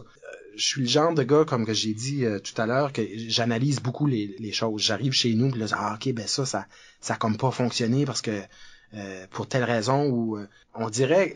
À cause que c'est un sujet que j'aime beaucoup, là, puis à cause que j'ai un training plus scientifique, je vois tellement du potentiel pour des gens qui voudraient apprendre c'est quoi le comportement d'une foule, c'est quoi l'humour sur une scène, comment est-ce que les gens reçoivent l'humour sur une scène. L'impro match est vraiment l'outil parfait pour faire des études. Puis dans les statistiques, là, sans rentrer dans les détails, là, on s'entend que je veux pas nécessairement aller trop compliqué, mais il y a un type de statistique qui s'appelle des régressions logistiques. OK? C'est un gros mot, on s'entend, on oublie, j'en parle plus jamais de ce mot-là. Mais ce test-là, qu'est-ce qu'il y a de besoin d'avoir pour fonctionner? C'est une variable qui a soit un ou l'autre, un binôme, un peu comme un 1 puis un 0. Dans ce cas ici, c'est est-ce que on gagne l'impro ou on perd l'impro? OK? Ça fait que déjà, là, c'est dichotomique. C'est-à-dire, il y a deux outcomes possibles, soit que tu gagnes l'impro ou que tu perds l'impro. Puis avec ce test-là, c'est que tu peux tester plusieurs variables. À quel point que le joueur parle fort, à quel point que le joueur parle beaucoup, il dit beaucoup de mots, où il est placé sur la scène, il est placé en avant-scène, il est placé en arrière-scène, combien de cultures, on serait capable de quantifier combien de cultures un joueur a. Ben OK, je pense que tu le fais déjà, toi, dans les... Non, mais je veux dire, tu sais, comme dans les cartes d'impro, là, tu sais, je sais pas si tu te rappelles. Oui, maintenant on faisait des genres de cartes de hockey. Les très scientifiques cartes que Mike inventait. C'est ça, là. Ben non, c'est ça, mais je veux dire... mais ça le caractérise en quelque part. Ben ça le caractérise, tu sais, comme un joueur peut être caractérisé, lui, il est fort de ce côté-là, il est un peu, pas moins fort, mais je veux dire... Ces forces sont là. Puis on serait capable de savoir qu'est-ce qui fonctionne à l'impro puis qu'est-ce qui ne fonctionne pas. Sauf que c'est dangereux, par exemple. Parce que quand on joue de l'impro, là, on veut pas avoir lu tous les résultats. On joue par instinct. Mais un joueur d'impro, c'est un modélisateur. Parce que un joueur qui devient bon à jouer de l'impro, là, il y a tout le modèle déjà dans sa tête de qu'est-ce qui fonctionne, qu'est-ce qui fonctionne pas. Il y a une vision du modèle parfait. Parce que c'est pas vrai qu'un joueur peut aller puis tout le temps être bon, tu sais, mais il y a une bonne idée de voir ça avec Christian Etienne. Mais bon, si on prend Christian, tu sais, je veux dire, Christian, il a quand même eu beaucoup de succès dans ses impros, mais ça, c'est un exemple, vu que t'en parles, là. Ben, lui, dans sa tête, il y a une compréhension de comment est-ce que l'impro fonctionne pour aller chercher, pas nécessairement le vote du public, mais de faire un bon spectacle, puis d'être... Et ça occasionne un vote du public avant. Oui. Justement. Mais ce modèle-là, il est très, très abstrait, là, dans une tête, là. C'est très abstrait, là. On le comprend pas encore. on y va par instinct, mais l'instinct peut pas vraiment expliquer. Ça fait que moi, en tout cas, moi, si j'avais le temps, là, si je pouvais me cloner, là, puis j'aurais un Philippe, là, qui irait des matchs d'impro, puis qui prendrait des notes, puis qui rentrerait tout ça, puis on est capable, à ce moment-là, de créer un modèle de qu'est-ce qui fonctionne en impro, puis qu'est-ce qui ne fonctionne pas. Moi, ça me fascine, ces affaires-là. Juste penser à ça. Ben, c'est utiliser l'impro comme un laboratoire, oui, si on veut, de qu'est-ce qui fonctionne pas. Mais je pense que quand on parle d'expérimenter en impro, les choses que moi j'aime faire, puis je pense que quand un joueur est rendu à un certain point dans sa vie, dans son parcours, c'est tout dans sa tête. Il y a un patron de réflexe, d'intuition qui le laisse exceller. Okay? C'est ça. Une fois que tu sais tout comment ça marche, tous les règlements, là, on te drille pendant que tu es au secondaire, à l'universitaire, on te montre comment ça doit être fait.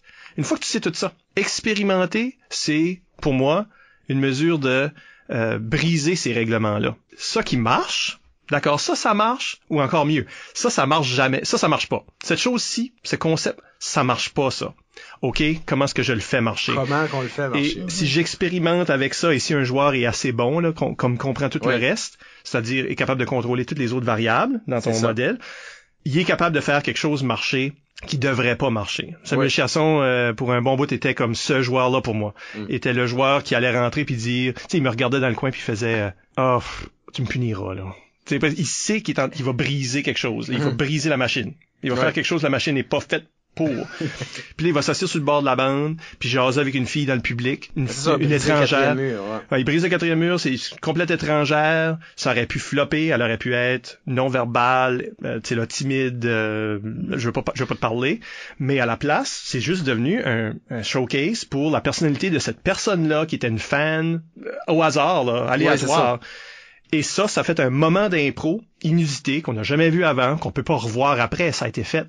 Mais c'est une expérience. C'est ça. Est-ce que ça marche, même si on nous dit que c'est pas de la bonne impro? C'est pas ça qu'on devrait faire. C'est un exemple. Ben oui, c'est ça. Puis il faut se rappeler que quand on commence au secondaire, tu sais, c'est souvent nous les officiels, on va voir des matchs puis comme on voit des choses qui se passent, puis tu sais, c'est mignon, tu sais, comme ils sont encore à ce stade-là, tu sais. Tu sais, eux autres ils pensent qu'ils font de quoi de incroyablement nouveau, mais non, c'est pas nouveau. Nous autres on a vu ça, tu sais. Puis plus que tu joues, plus que c'est toujours les mêmes choses que tu fais, puis t'es rendu à un point où ce que t'as besoin d'expérimenter pour ta propre santé mentale, parce que t'as besoin d'essayer des nouvelles choses, t'as besoin de commencer à faire des affaires comme des impros, théâtre, tu sais, comme des affaires nouvelles qui ont pas nécessairement été faites avant, puis là tu le fais, puis t'essayes, justement, tu testes la machine, tu vois. Mais ce qu'il faut se rappeler, c'est que même si on essaye de briser la machine, c'est quand même une machine, parce que qu'est-ce qui sort de là? C'est un vote. Est-ce que j'ai aimé ça ou est-ce que j'ai pas aimé ça? Il y a quand même un modèle. Fait que le public qui voit tu sais, c'est donc bien différent, tu sais. Ben peut-être que ça, c'est de quoi qui marche sur les arts de scène. Se réinventer, c'est peut-être une variable, ça, qui est peut-être sous-utilisée dans les arts de scène. Tu sais, tout le temps voir la même chose, mais non, il y a quelqu'un qui fait de quoi de différent, puis ça marche, tout le monde y va. Puis... Ben c'est ça, je me demandais justement, comme tu sais, dans un genre de, disons que c'est une équation, là, ce genre de procédure-là, on rentre toutes ces informations-là dans la machine qui calcule ça, là. Et je pense que quasiment autant qu'un personnage, qu'une mise en scène, que ces affaires-là, il devrait avoir cette variable-là d'expérimentation, parce que sans ça reste jamais nouveau. Tu développes jamais, tu surprends jamais. C'est ça. Puis je veux dire, surtout un public qui est habitué d'en voir, c'est peut-être le choke sur la machine, justement, qui fait comme, tu sais, ça y va, tu sais. Parce que surtout quand on parle un petit peu du public comme si c'est une variable constante. Mais un public qui a vu beaucoup d'impro va pas nécessairement être le même public qu'un nouveau public qui découvre ça pour la première fois. Ils vont pas nécessairement réagir aux mêmes choses de la même façon. Exactement. Juste ça, c'est une variable aussi, oui. Je me rappelle, j'en parle, c'est un de mes c'est un de mes moments où les pires moments d'impro que j'ai eu. C'était un spectacle 4. Je sais pas si vous avez déjà entendu parler de ça, mais je pense que c'était Hugues Paulin qui organisait ça. Dans le temps, je restais dans la péninsule acadienne. Le spectacle, c'était comme un genre de spectacle d'improvisation modifié où il joue alentour du thème 4, parce qu'il y a 4 personnes, il y a 4 sections spectacle, puis chaque joueur a 4 personnages différents qui répètent tout au long de la... Juste avant que le match commence, c'était à fin décembre, je descends une côte dehors, je glisse puis je me casse la cheville. Mais je savais pas, je savais pas à ce moment-là que j'avais la cheville cassée, mais je savais que ça faisait mal en tabarnak. Puis là, on me donne comme 4 Advil extra fortes, puis tu sais, puis là, les affiches étaient toutes déjà faites. Le thème du spectacle, c'est 4, ils peuvent pas juste être 3. Oh, C'était du monde qui payait 10, 15 piastres le billet pour aller voir. La salle était pleine. Puis on savait pas c'était quoi les personnages qu'on ferait. Tu sais, c'était de l'impro à base. Là. Puis je suis entré là, puis je sautais sur un pied, puis je me suis dit ok, je vais faire le spectacle quand même. J'avais le rôle d'un bébé. Où ce que j'avais une couche, fallait que je porte une couche, que j'étais en chest nu déjà, que j'ai un peu de pudeur. J'en ai beaucoup de pudeur. J'ai de la misère à me promener en chest nu chez nous, là, tu sais. Puis fallait que je fasse un bébé, puis j'avais mal, puis le monde avait payé 10-15 piastres, puis c'était vraiment pas une bonne expérience d'impro pour moi. Ils ont réussi, eux autres, à faire de quoi de bon, eux autres, mais moi, j'étais juste comme pas dedans. Là. C'est un peu la mère de l'invention, là, ces choses-là, comme dans une circonstance comme celle-là, toi ou les autres joueurs, vous devez trouver de quoi, là. Non, c'est ça, il faut que ça marche. Il y a un public qui est là, show must go on. Puis qu'est-ce qui est la place des shows comme ça, là? Comme un jeu comme 4, comme les Sims, les Borino, qui sont des Whose Line, là, comme les matchs de type impro-théâtre, les choses que les impromptus font, qui sont des matchs hors bande. Oui. De l'improvisation hors bande. Qu'est-ce qui est la place de ça dans le monde du spectacle? Puis dans l'expérimentation, parce que ces choses-là, en sortant du cadre, en changeant la machine complètement, est-ce que on peut voir plus d'expérimentation dans ces choses-là? Et là, après ça, comment est-ce que ça se relie à des choses qu'on fait en match, parce qu'on les aura vues ou essayées? Je pense que ça montre pas nécessairement au public, mais aux joueurs qui le jouent, c'est comme un genre un nouveau défi pour eux autres. Tu sais, ils sont habitués de jouer des impro-matchs plus classiques, gravéliens. Puis là, tout d'un coup, ils sont donnés une opportunité de faire de quoi de différent. Ça fait que là, ça les stimule, ça devient...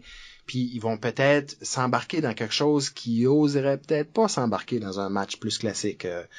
Je sais pas, moi, faire des chantés. C'est peut-être quelqu'un qui fait pas de chantés. Puis là, on n'a pas le choix, vous êtes là, le public est là, t'as besoin d'en faire. Puis là, il commence à se découvrir des choses. Dans mon cas, moi, c'était peut-être pas au niveau des matchs comme ça, des sims puis tout ça, mais tu sais, j'ai commencé à faire des rimés à cause qu'il n'y a pas personne d'autre qui voulait en faire. Je me suis dit, ok, je vais commencer à essayer d'en faire. Tu sais, juste ça, essayer des nouvelles choses peut te rendre loin parce que à un moment donné, j'allais tellement en faire, j'ai essayé de trouver des façons de pouvoir faire des petites cheats pour être bon en rimer, tu sais, comme faire des longues phrases, trouver la deuxième rime, puis après ça, rimer en premier, puis après ça, tu finis la deuxième phrase, puis c'est flawless parce que t'as déjà trouvé la rime dans la tête. C'est pas la répression. Ouais, c'est ça. Ouais, ça, c'est des... Parce que même si c'est pas nouveau dans le canon de l'improvisation, non, c'est ça. C'est nouveau pour toi. C'est nouveau pour moi. Toi, t'es en train de forcer, là. C'est ça. Puis là, moi, c'est un peu comme ça, je le vois, l'expérimentation en tant que joueur, c'est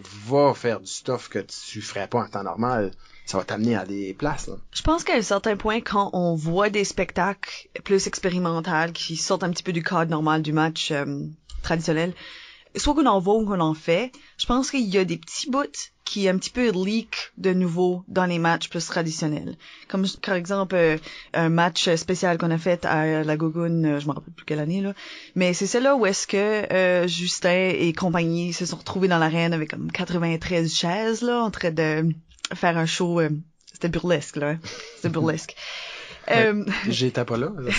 C'était incroyable. On est tous debout parce qu'il y a plus de chaises, hein. Fait que c'est ça. Automatic standing ovation. Non, comme tu sais, là, dans cette impro-là, c'était plus expérimental. C'est quelque chose que comme il y avait pas nécessairement une permission donnée d'aller chercher des chaises, d'aller chercher des affaires. Mais par exemple, faire quelque chose comme ça pourrait aller inspirer quelqu'un qui fait une Sans limite des frontières plus tard, dans le cadre d'un match normal. Oui. Tu sais, voir que hey, on pourrait faire quelque chose de vraiment comme absurde puis artistique dans un impro normal. On peut essayer ça, c'est permis. On dirait que ça nous a permis d'être plus dramatique, ça nous a permis d'être plus artistique, pousser des thèmes au lieu des personnages dans des impros. Ouais. On voit aussi comment, c'est un bon exemple, parce que justement ça c'était dans le cadre d'un match traditionnel. Avec des extra défis, si on veut, parce que c'est un match étoile, là. Okay. C'est là, avec les adultes du tournoi. Là. Mais ça montre vraiment comment on se nourrit l'un l'autre dans notre communauté, parce que les impromptus, qui faisait des matchs d'improvisation où on poussait des certaines limites, on essayait des choses. C'était très ça se voulait expérimental ou ce qu'on aimait mieux dire parce qu'expérimental ça fait peur, exploratoire. Bon. C'est bon. Hein? Donc prétentieux, c'est ça qu'on veut dire. Snob. Alors dans notre impro snob, ça qu'on faisait, un moment donné, on a fait ça. On a fait une affaire où on a donné un feuillet au public parce qu'on garde une participation du public même s'il n'y avait pas de vote. Et il y avait juste tous les genres littéraires possibles. Une très grande liste. Là. Une très grande liste. On faisait le monde juste marquer comme vos 3 préférés, vos 5 préférés. Puis là, on a comme comptabilisé ça pendant un break. Là. Et ça nous a donné les 3-4 que les gens voulaient voir. Puis on a fait la même chose. C'est ça, on avait fait à cette gougoune-là. On avait passé ça aux jeunes. Comme ça, il y avait une participation des jeunes. Ils choisissaient des genres. Puis là, on savait qu'il fallait les rentrer. Ensuite, cette impro-là était une à la manière de, qui est une bonne façon de pousser ces sortes de limites-là parce que essayer de recréer le style d'un auteur. Et cet auteur-là est vraiment pas comme l'impro. Ben, comment tu vas le faire? Et là, l'arbitre peut permettre des choses. Tu vas aller chercher des chaises parce que tu veux briser le 4e mur parce que cet auteur-là brise le 4e mur. Ben, vas-y parce que c'est l'auteur qui doit shiner, même si ça brise des règlements. On change les règles. Tu sais, tu peux laisser ça arriver.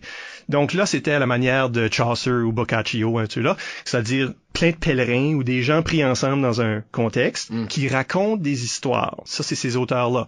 Donc, on va voir plusieurs histoires et chacune de ces histoires représente un genre de l'époque de l'auteur. Ah, c'est intéressant. Je veux dire, juste le fait de mettre cette plateforme-là, ça permet aux joueurs de se développer, puis ça permet au public de voir de quoi de différent. Complètement. 5 choses différentes, parce que là, ils ont créé ce contexte-là, cette boîte-là, où 4 personnes sont prises ensemble, et chacune de ces personnes-là a une histoire à conter, tu sais, dans une impro de 20 minutes, là. Quelque chose comme ça. Et là, ils vont montrer 4 genres très spécifiques que les jeunes voulaient voir, mais aussi montrer cette manière-là. Et là, on pouvait se permettre des choses. Un des joueurs racontait quelque chose qui sortait d'un manga ou d'un animé japonais. Il y a de la musique qui a commencé à m'amener parce que ça prenait cette chose-là. Donc, on a rentré la personne qui s'occupait de la musique dans le jeu en faisant ça. Donc, si tu expérimentes avec ces choses-là, tu peux faire des choses que l'impro match te laisse pas faire, mais en même temps, tu peux le réintégrer dans un impro match en suivant quand même ces règlements-là. Donc, il y a une expérimentation là qui se fait. Puis c'est intéressant. Puis je pense qu'au niveau du Québec, je pense que toutes les ligues du Québec, ils ont décidé, eux autres, avec le temps, là, puis on le voyait beaucoup quand on allait à des QI puis tout ça, puis aux réunions de QI pour les règlements de standardisation de la QI. Les gens du Québec, ils veulent tout le temps amener des affaires nouvelles, tout le temps. Eux autres, ils ont comme goûté à faire de l'expérimentation, puis ils ont tellement aimé ça qu'ils essaient juste de trouver des nouvelles façons d'expérimenter, puis tout ça, puis ils sont en train de laisser un peu. Je dirais que ça serait ça l'aspect plus dangereux d'aller dans l'expérimental, c'est de nourrir un monstre. Tu sais, comme ça marche tellement bien, c'est tellement le fun qu'il y a juste ça qui est fait, puis après ça, c'est juste ça qu'on voit. Tu sais, fait que faut faire attention aussi, là. Ben, je pense qu'il y a un point où est-ce que cette variante-là, si on essaye trop fort, ça devient plus ça que ça se censé être. Parce que si tu veux être super expérimental, puis tu veux apporter quelque chose de nouveau, donner un nouveau comme fixe aux improvisateurs de, tu sais là, stress, puis de ouf, comme c'est intense, puis pour le public aussi. Si tu fais ça trop, ou tu fais ça trop de la même façon, comme nous autres, au Québec, souvent, on va voir des catégories qui sont dans le fond des à la manière de, ou des catégories qui sont dans le fond un thème spécial et non une catégorie. Oui, c'est ça. T'sais, dans le fond, c'est rien imposé vraiment aux joueurs, sauf là, un thème qui était un bruit, un thème qui était là, un extrait de musique ou quelque chose comme ça. Mais si tu essayes trop dans la même direction, ça peut devenir plate, juste parce que t'es plus en train d'expérimenter, t'es en train d'essayer de trouver une nouvelle façon de faire la même chose. Ouais, je pense que la différence, pour utiliser ton modèle du début, c'est que l'expérimentation, surtout en impro, on parle d'impro match, là. En impro match, l'expérimentation qui fait de l'allure, c'est celle-là où ce que tu changes les variables, là, c'est des éléments de programmation. Le joueur amène quelque chose d'inusité, de nouveau intéressant. L'arbitre amène quelque chose de nouveau inusité intéressant, mais utilise quand même la même machine, puis les mêmes engrenages, puis l'expérimentation qu'on est en train de critiquer maintenant, c'est celle-là où ils sont en train de changer la machine. Ils veulent changer comment la machine marche au lieu d'utiliser la machine. Ils sont en train de pimper la machine. Ouais, les spray paint et gold, ben c'est la même machine à mener. C'est ça. Mais l'affaire est qui est comme je pense qu'on est tous les trois d'accord. Tu sais, de mon côté, quand j'ai joué à Rimouski, là, c'était le fun parce qu'il y avait un aspect qui était le fun parce que les bandes étaient plus là, puis on pouvait jouer avec des blocs, puis on pouvait jouer avec des affaires. Pour moi, c'est comme si que j'expérimentais. Eux autres étaient déjà, passés, eux autres, ça fait longtemps qu'ils jouaient de même, tu sais. Ce qui est frustrant, c'est que quand s'assoient avec des gens qui, eux autres, ils croient vraiment là-dedans, là, que oui, il faut faire des improvisations Vidéotron, où c'est une personne qui parle, après ça, non, là, c'est l'autre personne qui parle, puis après ça, ou ben non, des improvisations où on fait des trames sonores avec tu sais, c'est tout des petites party games, là, tu sais. Eux autres, ils croient vraiment beaucoup là-dedans, là. Ça fait que moi, je me rappelle, moi puis Alain, on était assis souvent dans vous savez comment Alain, il aime beaucoup l'aspect gravélien de la chose. C'est un puriste. Puriste, oui. Puis, on était assis dans son salon, puis on s'astinait, mais dur, comme vraiment dur, là. Tu sais, comme non, il faut revenir au gravélien. On a tout ce qu'on a de besoin dans l'impro match gravélien. On n'a pas besoin d'avoir ces petites affaires-là. On peut expérimenter en faisant à la manière d'eux, pas de problème, mais... Puis, les outils sont là. Les outils sont là depuis le début. Les outils sont là, mais on a tellement de la résistance. Puis, je me rappelle d'être à ces moments-là, j'aurais aimé avoir autre que moi puis Alain, juste moi puis Alain pour faire Puis je pense que vous deux, là, si vous auriez été là, je m'imaginais souvent vous autres être là. On a perdu ces fights-là, nous autres aussi. Ouais, je sais. mais c'est ça, mais eux autres le croient, là. Comme à Québec, selon eux autres, c'est testé. Il faut que je leur donne un peu le bénéfice du doute parce que il y a un public qui revient. Mais ça, c'est un public, une ligue crée son public aussi, là, tu sais. Oui, tu reviens voir les choses que t'as aimées. Que t'aimes, tu sais. Fait que, en tout cas. Ben, justement, vu qu'on parle du public, je suis en train de me demander, parce que des fois, je vois des catégories québécoises que moi aussi, je suis moins forte dessus, parce qu'il y en a qui sont intéressantes, mais il y en a que je puis mon problème souvent, c'est que ça impose trop, un petit peu comme on a discuté plus tôt au niveau des concepts. On dirait que c'est comme un concept trop défini que là ensuite on donne aux joueurs, puis eux sont obligés d'exister là-dedans. Ouais. Surtout ceux-là qui demandent de faire des mixtes et des comparés dans la même d'impro. Que, OK, toi tu vas venir faire ça, puis là toi tu vas venir faire ça, puis là ensemble on va venir faire ça, puis là toi tu vas revenir. Ce genre de structure-là qui impose trop aux joueurs au point qu'on n'est plus en train d'improviser. Mm-hmm. On est un petit peu en train d'exister dans une boîte. Ouais. Puis pour être capable de vraiment sortir ça, c'est quasiment l'inverse de l'expérimentation. C'est un peu comme s'acheter une maison prefab, tu sais, la maison, tu vas exister dedans, tu vas être dedans, tu vas manger, tu vas dormir dedans, mais elle est prefab. T'as pas le droit de vivre dedans en ayant préalablement choisi que ta fenêtre, tu veux qu'elle soit comme ça, ou tu sais, comme non, c'est un modèle que t'as, puis t'as pas le choix de vivre avec. Tandis que faire ta propre maison, c'est ce qu'on parlait dans le premier bloc, où ce que, comme toi, en pensant à des concepts que là, t'allais essayer d'amener à ton équipe, puis ensuite de ça, de la mettre en action en impro. Ça vient du joueur. Ça vient du joueur. Ça vient pas d'un arbitre ou d'une façon de faire d'une ligue. Parce que t'es obligé de faire ces choses-là. Le poids est sur tes épaules d'innover. C'est ça. Quand il y a trop de catégories comme ça, préfaites, ça enlève le montant ou le nombre d'improvisations, ce que tu peux te permettre d'être créatif. Puis tu peux te permettre de... Tu sais, comme, admettons que t'as de quoi que tu voudrais essayer, là. T'es toute keen, là, tu veux expérimenter, puis tout, là. Puis là, l'arbitre dit, OK, c'est une impro Vidéotron. Je suis même pas capable de vous l'expliquer, Vidéotron. Mais j'ai déjà lu la description, puis moi non plus. Puis là, comme, OK, bon, il faut que j'attende, tu sais, on va jouer cette petite game-là, puis après ça, on revient, tu sais, OK, là, on est prêt. Puis là, il y en a un autre tout de suite, ben là, tu sais, comme, elle arrive quand, là, la libre. Puis tous ces jeux de structure-là, ça veut dire que toi, ton expérimentation qui était peut-être structurelle, ben tu peux pas l'amener, là, on a déjà fait une coupe de jeux de structure. Justement, c'est ça, tu sais, puis là, les gens, c'est le temps qu'ils veulent voir de quoi de plus classique, là, tu sais, une histoire... Puis moi, je me demande aussi si ces structures-là d'expérimentation ou de catégories spéciales, si ça vient d'un manque de confiance dans la compréhension du public. Parce que je sais que des fois, on regarde des catégories ou des fois des concepts que le monde a l'air de paniquer, que le public comprend pas ou quelque chose, puis ils deviennent surexpliqués, surstructurés, de peur que le public assis là en train de faire « Hein? » C'est ça. Parce que ça nous arrive des fois, on fait des impros puis le monde ne comprenne pas, puis ça arrive. Mais des fois aussi, je sais qu'on a joué à des quiz, qu'on a fait des impros, que le public avait pas l'habitude de réfléchir sur ce que ça voulait dire. Tu sais, c'est une impro que c'est censé prendre 1 minute pour que là, tu mets les morceaux ensemble puis tu fais « Oh! » Mais des fois, le public a pas développé ça. Non, c'est ça. C'est un peu comme si t'es dans un camping puis tu donnes de la nourriture à un ours. Bon, l'ours va le manger, il va être content, il va revenir, tu sais. Il va rechercher un peu la même expérience. Il va venir, OK, on va lui donner un autre, tu sais, puis là, il va revenir. Puis c'est un peu ça avec le public, je trouve. C'est que s'il est montré que c'est ces affaires-là, puis il aime ça, ben il va revenir tout le temps.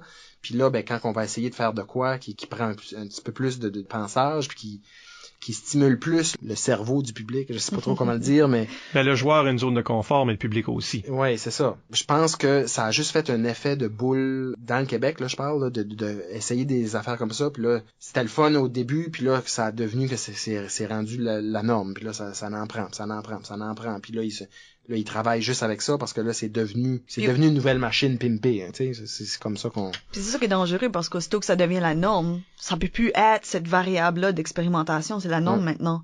Mais la bonne nouvelle, c'est qu'il pourrait dire, hey, ce soir, un match spécial, un match gravelien.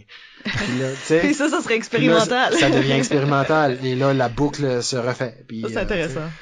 Moi, j'aime beaucoup ce que tu disais, Mike, plutôt, est-ce que prendre des choses qu'on pense qu'on ne peut pas faire, puis voir comment ça s'applique. Moi, dans mon équipe étoile, des fois, je fais des journées d'atelier, que c'est juste ça qui est le but de l'atelier, c'est d'essayer des affaires qu'on pense pas qu'on a le droit ou qu'on devrait ou qu'il y a des erreurs. T'sais, est-ce qu'on peut faire une impro d'eau public? Est-ce qu'on peut faire une impro où que tout le monde parle tout en même temps? Comment ça peut être intéressant? Qu'est-ce qu'on peut faire avec ça? Tu sais, c'est comme, est-ce que étiqueter tout ce qu'on fait, ça peut être intéressant? Comment est-ce qu'on peut rendre ça? Ouais, toutes les choses, là. Prends une erreur, fais-le par exprès, puis toi t'amènes, joue là-dessus. Tu sais, toi t'amènes le côté scientifique, t'as une approche scientifique, t'as tes théories d'impro. Je fais la même chose, mais c'est une approche littéraire, vu que c'est ça mon background. Et dans la littérature, il y a un mouvement de pensée qui dit que pour créer un classique, comme comment est-ce qu'on sait c'est quoi les œuvres qu'on devrait étudier? Parce qu'il y a plein de choses qui ont été écrites qu'on n'étudie pas, là. T'étudies les œuvres qui sont devenues des classiques. Comment est-ce qu'une œuvre devient un classique? Un classique, c'est quelqu'un qui a écrit un classique qui existait déjà, mais avec une erreur fondamentale. Et cette erreur-là l'a rendu quelque chose de nouveau, de percutant, d'incroyable. Donc, tu sais, l'exemple que j'aime donner pour le monde qui sont super snobs comme moi, c'est Ulysses de James Joyce. Ulysses, c'est à propos d'un gars qui se promène dans Dublin. C'est sa pleine journée dans Dublin, t'es dans sa tête, puis c'est codé, là, c'est dur à lire, là. Mais c'est vraiment l'Odyssée d'Homère. C'est Ulysse, un bateau qui essaie de retourner chez eux. Sauf réécrit pour être une journée ordinaire dans la vie d'un gars ordinaire qui fait le tour de Dublin pour retourner à la maison. Mais le code original, c'était ça. Donc l'erreur, c'était, on va prendre une épopée, quelque chose d'épique, puis incroyable, puis fantastique, puis on va conter la même histoire, sauf ordinaire au bout. Puis c'est le fun que tu le dis comme ça, parce que moi, ça me fait penser, justement, quand on dit qu'on fait un concept, j'utilise là encore le mot, là, j'aime pas le mot concept, mais on trouverait un autre mot. On trouverait un autre mot. Une mise en scène, tu sais, comme quand on fait une mise en scène, on fixe quelque chose. Dans le cas que tu viens de dire, on fixe l'histoire, l'Odyssée, mais on change quelque chose. On joue alentour de ce qui est déjà fixé. Et c'est ce qui fait une improvisation concept, une improvisation qui devient intéressante parce que on se permet de jouer comme que ça a jamais été joué alentour de ça. Tu sais. Ben ça me fait penser, on rit toujours dans l'impro de Godbathers d'une tragédie grecque là.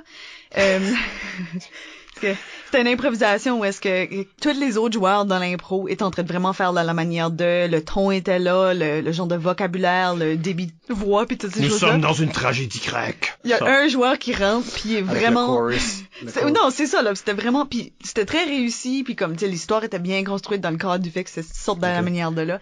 Sauf qu'il y avait un joueur, il y a un des joueurs qui rentre puis qui fait très beaucoup lui-même. C'est comme hey, on va à la guerre, c'est un genre d'affaire là. Tout le monde d'autre est là, comme la nuit, c'est comme tu sais là, ce genre de choses là. Mais l'affaire c'est que si tu fais ça par exprès, t'as un joueur qui code vraiment pas dans une à la manière de. Ça peut être super intéressant.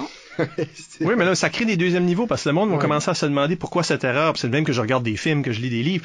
Je regarde comme, quand il arrive quelque chose qui est comme bizarre, je fais comme, c'est quoi ce moment-là? C'est quoi cet étrange moment-là?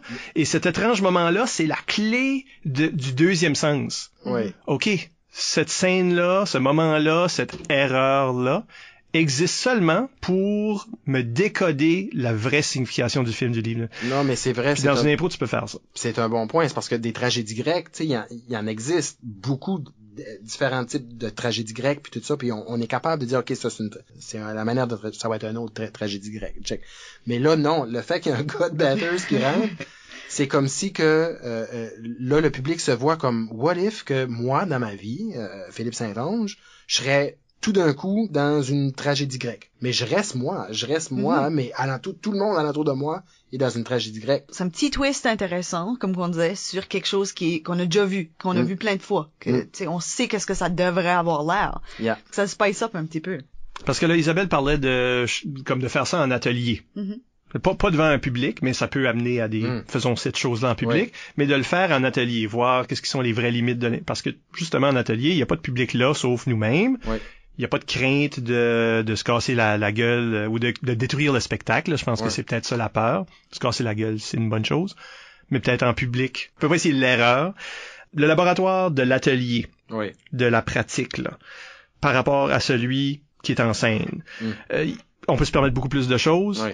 Il y a quelqu'un sur Facebook, Gabriel Gagnon, qui demande dans ce sens, comme toi quand tu expérimentais en impro, c'est ce qu'elle demande, est-ce que tu en parlais avec tes coachs? Oui. Est-ce qu'il était ouvert à ces idées-là? Oui, j'en parlais. Puis ça alimente Puis ça alimente, justement, parce que tu veux pas être juste celui-là qui expérimentalise.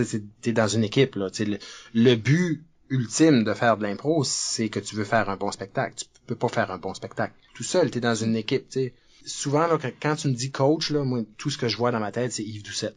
Parce que moi, ça a été mon coach, comme si je me ferme les yeux, puis, tu sais, je vois Yves en arrière, son chandail blanc, puis son père, tu sais. J'ai eu d'autres coachs dans ma vie, mais ça a été lui le plus significatif pour moi. Parce que le reste, dans des ligues, il n'y a pas vraiment de coach en arrière. Puis à chaque fois que j'expérimentais, justement, dans les pratiques, il y avait une façon de faire des pratiques. On avait ça des impros salons, là, où tout ce qu'on faisait, c'est qu'on expérimentait, on faisait quelque chose, tu sais. Puis il y avait une discussion qui était tout le temps constante entre les équipes avec le coach. Et c'est pour ça que regarde, je vais vous conter une petite anecdote. Tu sais, comme quand on disait « Ah oui, ça serait le fun si... » On en parlait justement à Yves, puis après ça, lui, il marquait juste des petits mots-clés. Tu sais, on n'en parlait pas si tant que ça, mais il y avait déjà une discussion qui avait été faite avant. Puis je me rappelle, on était dans un match à la QI 2002 avec Ottawa, puis c'était une comparée de 5 minutes qui s'appelle King. Eux autres commencent, mais nous autres, notre caucus était vraiment rien en tout. On savait pas en tout qu'est-ce qu'on allait faire. On est en pleine QI, là. Puis Yves est en arrière, puis il regarde juste ses mots. Puis à un moment donné, j'avais dit, ça serait le fun si André pourrait être un prêtre qui se fait tout le temps overshadowé par sa chorale. Tu sais, comme la chorale est juste trop dedans, puis le prêtre se fait tout le temps overshadowé. Ça fait que là, il avait dit, ok, oui, ça va être c'est drôle. bon, il ça, avait parce marqué chorale. André peut pas chanter, donc il faut qu'il soit l'autre personnage. Oui, c'est ça. Puis là, Yves, il a juste marqué, Jésus est le king de nos vies, puis il a encerclé le mot chorale. Puis là, il me le montre. OK, comme ça. Fait que là, on se le passe tout. Fait que là, on sait tout qu'est-ce qu'on s'en va faire. Puis on était toutes les quatre, moi, Doyle, Essiambe, puis Geneviève Arsenault. C'était une des meilleures impros qu'on a faites de cette fin de semaine-là, tu sais. Ça fait que c'est très important de parler au coach. Puis parce que on devient une unité après, puis c'est facile par après de dire OK, ouais, on va utiliser ça. Tout le monde est sa même longueur d'onde. Fait que oui, la communication est clé. Parce que je trouve que ça qui est intéressant quand tu testes des affaires en pratique, parce que tu veux pas nécessairement tester quelque chose comme ça en pratique, parce que ça c'est très spécifique. Non. Mais je pense que tu peux tester des sortes d'affaires, des comportements, je vais pas appeler ça un comportement, mais comme quelque chose comme ça en pratique pour voir comment on peut utiliser ça pour que ça marche mieux. Je pense que ça devient un petit peu comme dans la même veine qu'une chantée ou quelque chose. OK, on va essayer d'eau public. Qu'est-ce que ça peut nous donner d'eau public? Comment c'est la meilleure façon de le faire si on choisit de le faire? Sans que ça nous impose que si on est d'eau public, faut qu'on fasse ce genre d'histoire-là. Non, c'est ça. Faut qu'on fasse ce genre de série de personnages-là, du tout. Ça dit juste, c'est possible de faire ça. Ouais. Ça rouvre ces portes-là. Puis t'essayes des styles comme ça, comme que tu dis, t'essayes des petits éléments de mise en scène, de jouer de dos, tu l'essayes une fois, tu sais, puis c'est pas obligé de tout le temps, comme quand l'impro arrive, t'es pas obligé de faire la même histoire, là, tu peux juste faire ça. Tu peux essayer des joueurs qui, ensemble, tu sais, des joueurs un joueur hyper physique puis un joueur hyper verbal ensemble, qui sont pas nécessairement tout le temps dans les mêmes impros ensemble, mais tu les essayes, tu sais. Tu fais des tests comme ça, t'expérimentes en pratique, puis ça va te permettre de pouvoir arriver en match, puis C'est pour ça que c'était super important pour moi, quand moi j'étais entraîneur, de donner des devoirs aux joueurs, ou ce que tout le monde devait lire, ou tout le monde devait préparer une à la manière d'eux avec un auteur que j'avais choisi, etc. Parce que ça nous forçait à essayer des nouveaux tons. Puis si pas des nouvelles structures, des nouveaux tons. Parce que l'impro est souvent sous 2 tons, là. C'est soit l'humoristique, là, semi-absurde. Ou le vrai dramatique. Ou le dramatique qui est la vraie tranche de vie, là, ce genre de choses. Tandis qu'il y a des variations dans chacune de ces choses-là et des tons qu'on n'adopte jamais. On fait jamais de portrait, on fait toujours des récits. C'est des choses comme ça. Donc, en fait, en utilisant un auteur comme Focus, on pouvait faire des nouvelles choses puis dire, c'est vrai, on peut amener cette couleur-là dans des impros. Et ça dépend pas du thème. À l'inverse, Gabriel, elle demande aussi, dans le match, est-ce que toi, tu expérimentais dans les mixtes? Parce qu'expérimenter en comparé, puisque tu es avec ta propre équipe qui comprend ton concept, d'accord. Expérimenter en mixte avec le joueur de l'autre équipe qui n'est pas sur la même longueur d'onde, comment est-ce que ces équipes-là réagissent? Moi, je l'ai pas faite. Moi, quand je faisais de l'expérimentation, c'était pas mal juste en comparer. Parce que tu veux pas trop expérimenter du premier coup puis faire de la rudesse, puis la rudesse va amener ça vers un niveau que ça fait pas un bon spectacle, tu sais. Moi, j'avais cette affaire-là, mais j'ai joué avec des gens, je sais pas si vous vous rappelez de Louis Gagnon. Oui. Bon, Louis Gagnon, c'est à Rimouski. Ouais, à Rimouski. C'est un très très bon joueur. Puis à un moment donné, on était dans un match, puis l'impro allait normal. Je pense que c'était Gabriel Robichaud justement qui jouait. Je pense qu'on jouait avec Moncton. Ça se peut. Puis oui, parce que Gabriel Robichaud était là. Puis ça allait en quelque part. Puis lui il a décidé d'amener un élément d'expérimentation dans la mixte qui l'a vraiment amené à un autre niveau. C'est parce que je pense que Gabriel parlait de son père, puis il a dit « ton père, je l'ai dans ma poche ». Pendant 1 minute et demie, c'était comme une improvisation normale dans un monde on pouvait taguer comme étant normal. Mais là, tout d'un coup, il amène un élément surnaturel qui fait partie de la réalité de ces 2 joueurs-là. Puis là, ils ont pas le choix d'y aller. Puis là, Gabriel, me semble, il avait répondu, qu'est-ce que tu veux dire dans ma poche? Puis là, il a dit, regarde, ton père, je l'ai rapetissé, puis je l'ai mis dans ma poche, il est ici, regarde. Là, il danse, puis ça a tellement rendu l'impro à un autre niveau parce que il s'est dit, je vais rajouter un élément fantastique, irrationnel, dans un contexte rationnel. Fait que pour répondre à sa question, moi, je l'ai pas fait, mais je l'ai vu se faire, puis il y a une façon de le faire qui est acceptable, puis qui impose pas trop la rudesse. Puis ça fait avancer les choses, puis ça fait de quoi de vraiment intéressant. Mais les meilleurs impros sont souvent nés d'une curveball, qu'on appelle, tu sais, quelque chose qui arrive de nulle part. Puis là, si tu décides de faire, c'est même que je le décris, là, vu que le monde appelle ça une curveball, comme en idiome de baseball, tu te tasses, tu dis ball, ça tu peux faire ça, puis dire j'accepte pas ton affaire ridicule, là, ton père dans ma poche, là, dans ta poche, là, comme ça n'a pas vraiment arrivé. Je vais faire une joke, je vais faire comme je vais me moquer de ton idée plutôt que l'accepter. Tandis que si tu essayes de la frapper, ça se peut que tu manques. C'est une curveball. Mais si tu la frappes, là par exemple, là il y a du spectacle. C'est ça. Moi je le fais en mix là. J'ai 2 étés passés aux Zèbres d'Or. Là, j'ai commencé un impro mixte, couché à terre, mort devant un joueur. Oui. Pendant solidement quoi, comme 30 à 1 minute? 1 minute et demie peut-être. Ce pauvre joueur-là. Sauf que, lui, il a tapé la balle. Comme moi, je ne sais pas ce que ça va donner. J'aurais pu me relever très tôt, là. Mais lui, il l'avait, là. Il était en train de réagir à Swiss Army Man, là. Il était en train de réagir à un personnage mort devant lui. Puis éventuellement, je me suis ranimé, puis ça fait partie de l'impro.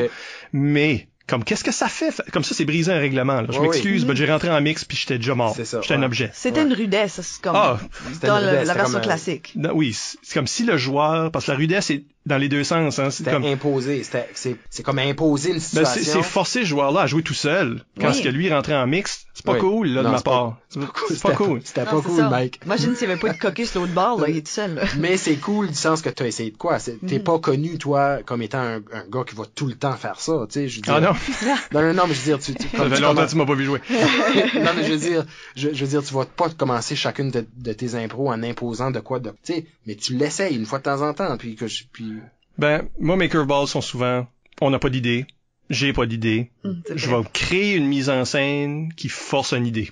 Comme c'est quoi cette étrange chose-là? Je pense que l'important de l'expérimentation, là, je reviens au thème, l'important de faire de l'expérimentation, même quand t'es scientifique, là, c'est que t'analyses tes résultats par après. Tu sais, comme tu fais de quoi, tu fais une affaire, puis là, t'es pogné avec un jeu de données, puis que t'analyses, puis que t'essayes de comprendre. Puis ça, je trouve que c'est très, très, très important, c'est que quand tu finis de faire de quoi, d'essayer de quoi de nouveau, que t'essayes de quoi de nouveau ou pas, tu sais, que tu fais un match, de toute façon, quand on fait de l'impro, c'est tout le temps nouveau. On essaie tout le temps de quoi de nouveau. Quand tu finis ça, là, c'est important de t'asseoir, puis juste analyser, discuter avec les personnes. Comment est-ce que toi t'as vu ça quand que j'ai essayé de faire tel. Comment est-ce que toi t'as réagi? Est-ce que t'as aimé ça? Est-ce que c'est de quoi qu'on devrait continuer? Puis avoir une discussion d'équipe comme ça, puis t'analyses les résultats, puis te dis, hey, ouais, regarde, j'ai essayé ça, puis ça a fonctionné, le public a comme vraiment aimé ça, ça a fait un beau spectacle, puis une fois que tu l'as analysé, puis que t'as discuté, puis que premièrement, t'as augmenté la chimie entre tes joueurs juste en faisant ça, mais une fois que t'en as parlé, tu le prends là, tu le mets dans un sac, tu l'oublies, puis ça devient dans ton inconscient collectif, tu sais, puis pour pas revenir par après puis juste comme penser tu sais, comme on avait analysé que quand je faisais ça, tu sais, comme vraiment être trop technique, puis tu sais, faut pas trop être technique parce que ça reste quand même un jeu impulsif, mais faire l'exercice d'en discuter par après, c'est incroyablement intéressant. C'est pour ça que moi, je trouve l'idée de faire une balado-diffusion comme ça, j'ai dit le bon ouais, mot. moi tout, j'étais comme... Je me suis dit, je vais essayer de le dire, je vais voir comment ça sonne. Ça sonne juste poche, hein. J'ai expérimenté juste là. Ouais, mais on est en train de te donner du feedback, là. C'est pas ça de nouveau. C'est ça. Mais je veux dire, tu sais, juste l'idée de ce podcast-là, c'est vraiment important parce que j'espère que les jeunes au secondaire, les jeunes qui commencent à faire de l'impro, qui vont écouter ces affaires-là, ça va les stimuler à s'asseoir puis discuter de ça. Le discours et l'exercice de faire ce type de discours-là est très, très, très important, tu sais. Puis on fait quelque chose sur le blog aussi que je trouve qui enrichit ce côté-là. Des fois, on fait des articles qui s'appellent des moments impromptus. Puis c'est une certaine analyse d'une impro comme qui nous a frappé, puis qui kind of élabore pourquoi on trouvait que cette impro-là était intéressante. Puis même va explorer, on a parlé des deuxièmes thèmes, des sous-thèmes, des affaires qu'on réalise même pas en le faisant parce que c'est de l'impro. On est en train d'inventer à mesure, mais on réalise pas toujours qu'on est en train de faire des thèmes intéressants, qu'on a fait des actions que quand tu le regardes après, tu fais « Hey, ça, c'est super intéressant à cause de ça qui arrivait plus tard ou ça qui va déjà arriver. » Puis tu fais comme « Wow, cool lien là. » Mais c'est une façon intéressante d'avoir ce discours-là avec tout le monde. Ouais, et puis je veux dire, tu sais, comme, admettons que tu inventes une machine, là, où ce que tu mets de la peinture dans une machine puis ça blow sur un canvas. Puis après ça fait une marque. Mais à chaque fois que tu vas mettre de la peinture là, ça fait une marque différente. C'est de l'art. La machine fait de l'art, mais tu décides de mettre l'art est dans la tête de la personne qui regarde cette toile-là. Oui. Parce que l'impression que ça donne, même si ça a été fait complètement au hasard dans ton exemple, cette chose-là a un impact visuel sur la personne qui la regarde. Même chose pour l'impro. Parce que t'essayes de quoi, puis là, ça donne un l'impro résultat. Est juste un canon à peinture. C'est un canon à peinture, puis tu sais pas ce que ça va donner. C'est un loose cannon, ça que c'est pas. C'est un loose cannon, tu y vas, puis flow, tu sais.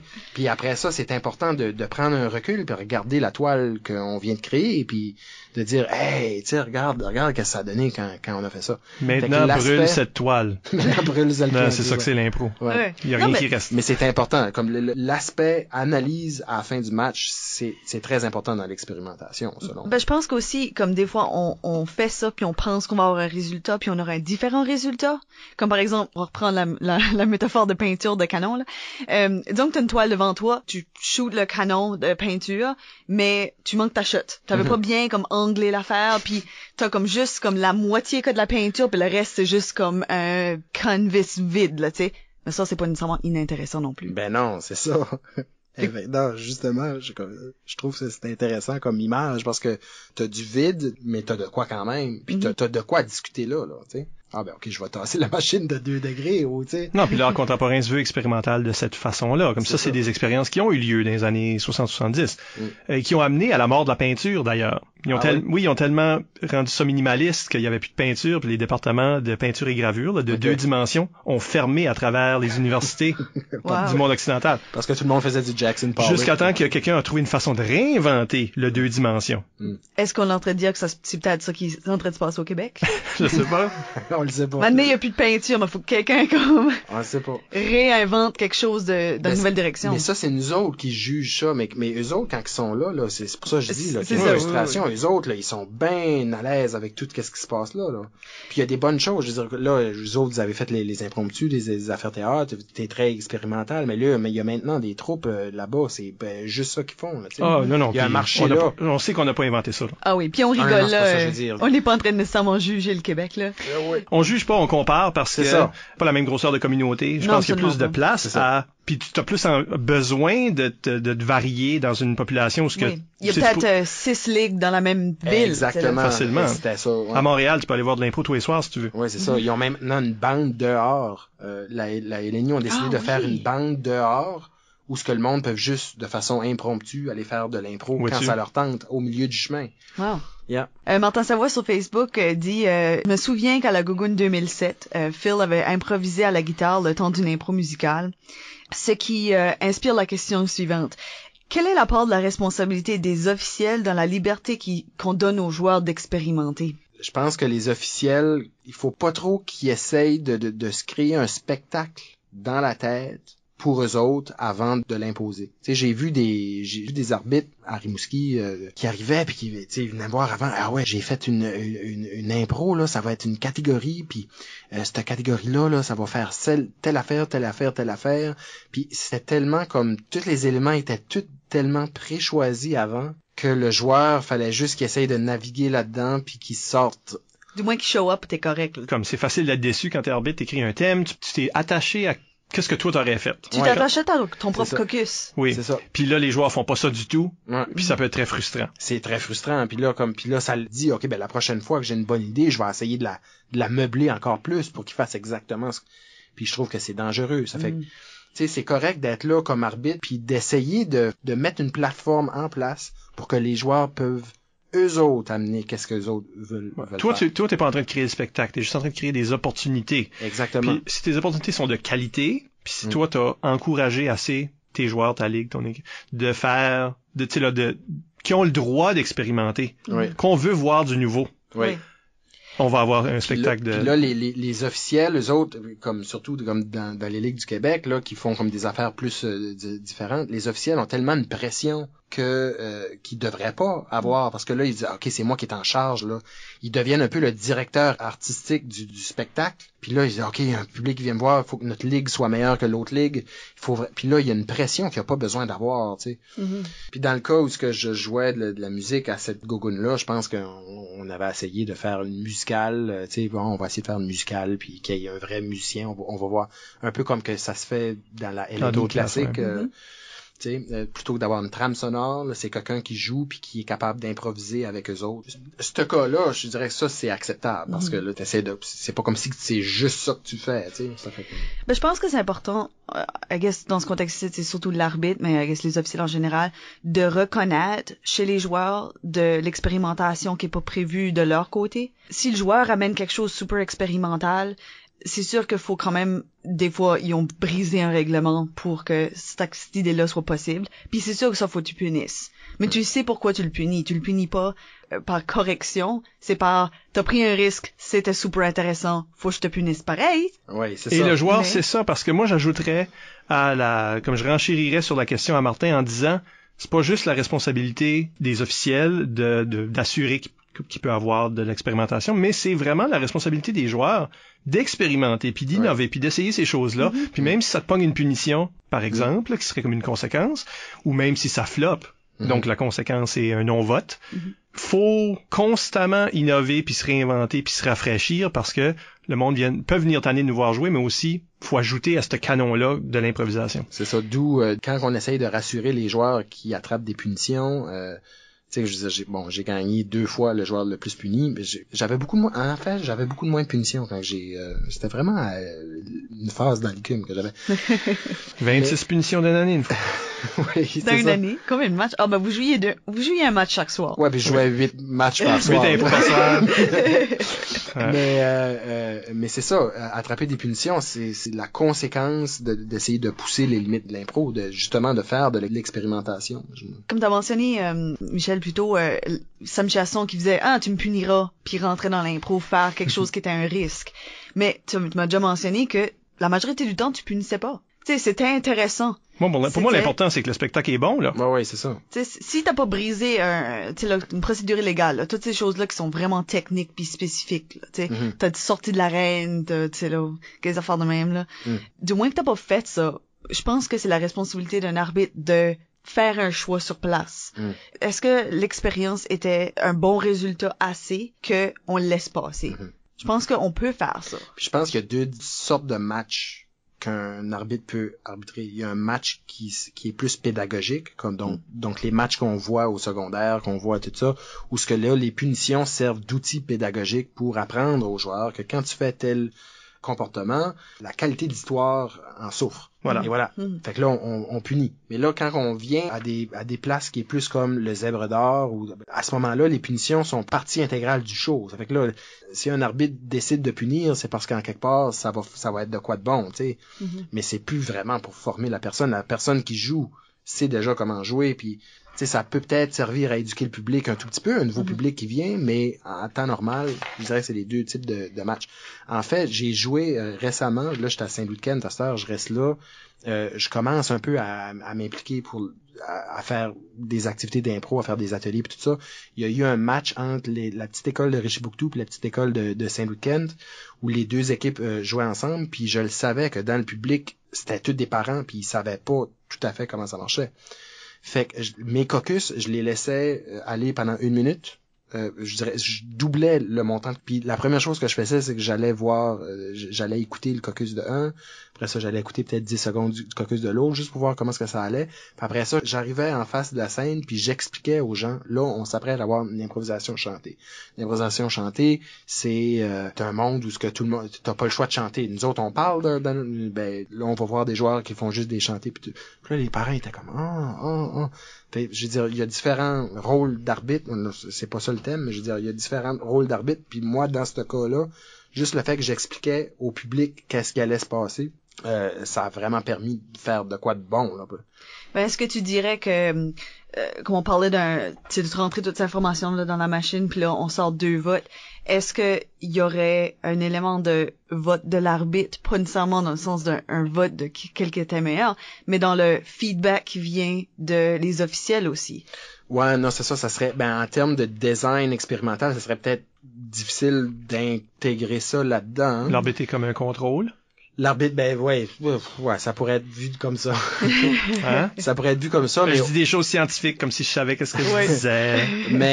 Mais en fait, c'est qu'on pourrait peut-être juste demander à la fin de la salle, est-ce que vous avez aimé le spectacle? Puis là, s'ils disent oui, ben là, ça devient la nouvelle variable, oui ou non. Et là, à ce moment-là, l'arbitre fait partie de ce tout-là, de cette machine-là. Et l'élément qui est répliqué, c'est les matchs et non pas les impros. Tu sais. Fait que je veux dire, ça peut... Il y a plusieurs niveaux, là. On pourrait se rendre loin à ça. Absolument. Mais c'est parce que je pense que l'arbitre peut avoir un rôle dans, comme pas approuver, là, mais féliciter des élans d'expérimentation. Qui encourage ça chez d'autres joueurs. Qui encourage peut-être le public aussi à aller chercher, ok, si l'arbitre le dit, c'est parce que ça devait être bon. Puis le don des étoiles là-dedans. Ouais, absolument. Parce que si le public est pas habitué à ça, puis il regarde juste l'impro, fait comme ça, c'était super weird. Et vous savez, hier, j'ai fait une recherche internet. J'ai été dans Google Scholar, qui est un type de Google qu'on peut aller chercher des articles plus scientifiques. Puis j'ai marqué improv. Puis j'ai été voir c'est quoi qui se faisait en recherche dans le monde en utilisant de l'impro. J'ai fait improv une fois, puis après ça, l'autre fois, j'ai juste marqué tout improvisation. Et il y a l'aspect le plus recherché au niveau de l'impro, c'est de pouvoir créer des mondes artificiels, tu sais, comme quand on joue à des jeux vidéo, il y a des gens qui sont en train d'improviser, puis ils essayent de comprendre comment est-ce que le modèle d'un improvisateur, comment est-ce qu'un improvisateur fonctionne pour être capable de justement créer des systèmes qu'on est capable d'interagir avec. C'est comme le film Donc Her. c'est un peu dans le monde de l'intelligence artificielle, là. Ouais, c'est ça. Tu sais, le film Her, là, il achète un genre de robot qui parle constamment avec, qui improvise ensemble. C'est ça, c'est de la recherche. Fait qu'ils utilisent beaucoup des improvisateurs pour faire ça, mais c'est le seul endroit vraiment qu'il y a de la recherche qui est faite. Mais ça a tellement beaucoup de potentiel. Utiliser l'impro match comme outil scientifique qui est vraiment sous-utilisé. Ça fait que out there, s'il y a des professeurs... Ben oui, bon en sciences. le monde en sciences Allez ou en faire ça, là. sociologie. Tu Ouais. termines ta thèse comme une thèse devrait être terminée avec une conclusion qui pousse à la prochaine Et recherche. voilà. Ah, Et c'est tout le temps qu'on a. Donc, on va finir là-dessus. On vous rappelle que vous pouvez nous laisser des commentaires par courriel au improvisationnb@gmail.com, sur le blog d'ImproNB au impronb.wordpress.com ou sur les médias sociaux. Nous sommes ImproNB sur Twitter et Improvisation NB sur Facebook. Gênez-vous pas. Écoutez tous nos épisodes au complet par l'entremise du blog, iTunes ou YouTube. Encore une fois, merci à Philippe Saint-Onge pour cette Merci prête de m'avoir exercice. invité. Et merci Isabelle. merci Michel. Et à la prochaine pour un autre entretien avec une vedette de l'improvisation. Oh.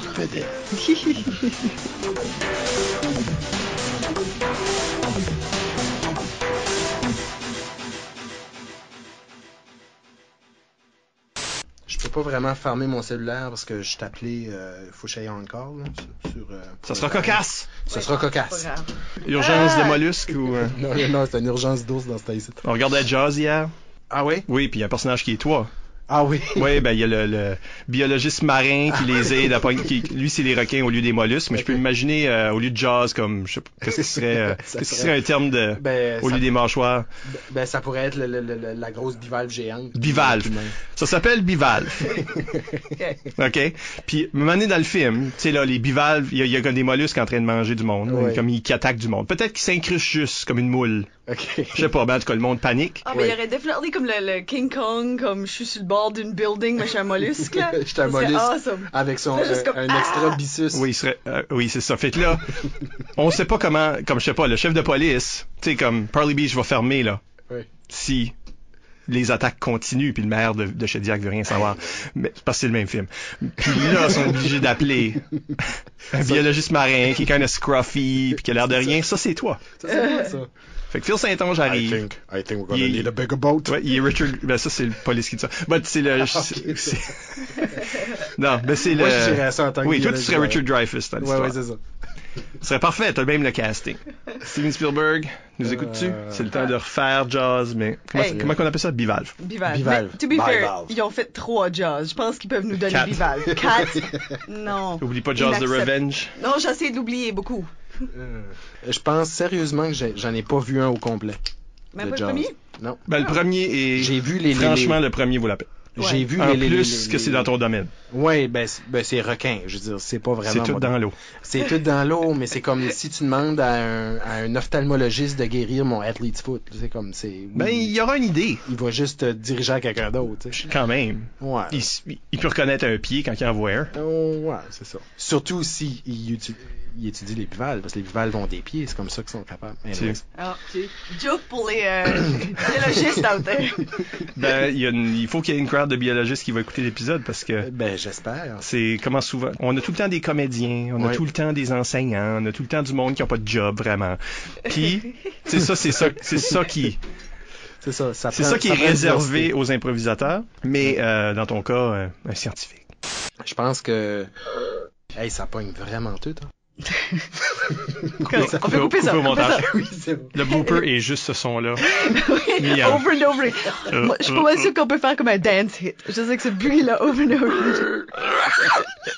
OK. Excuse-moi.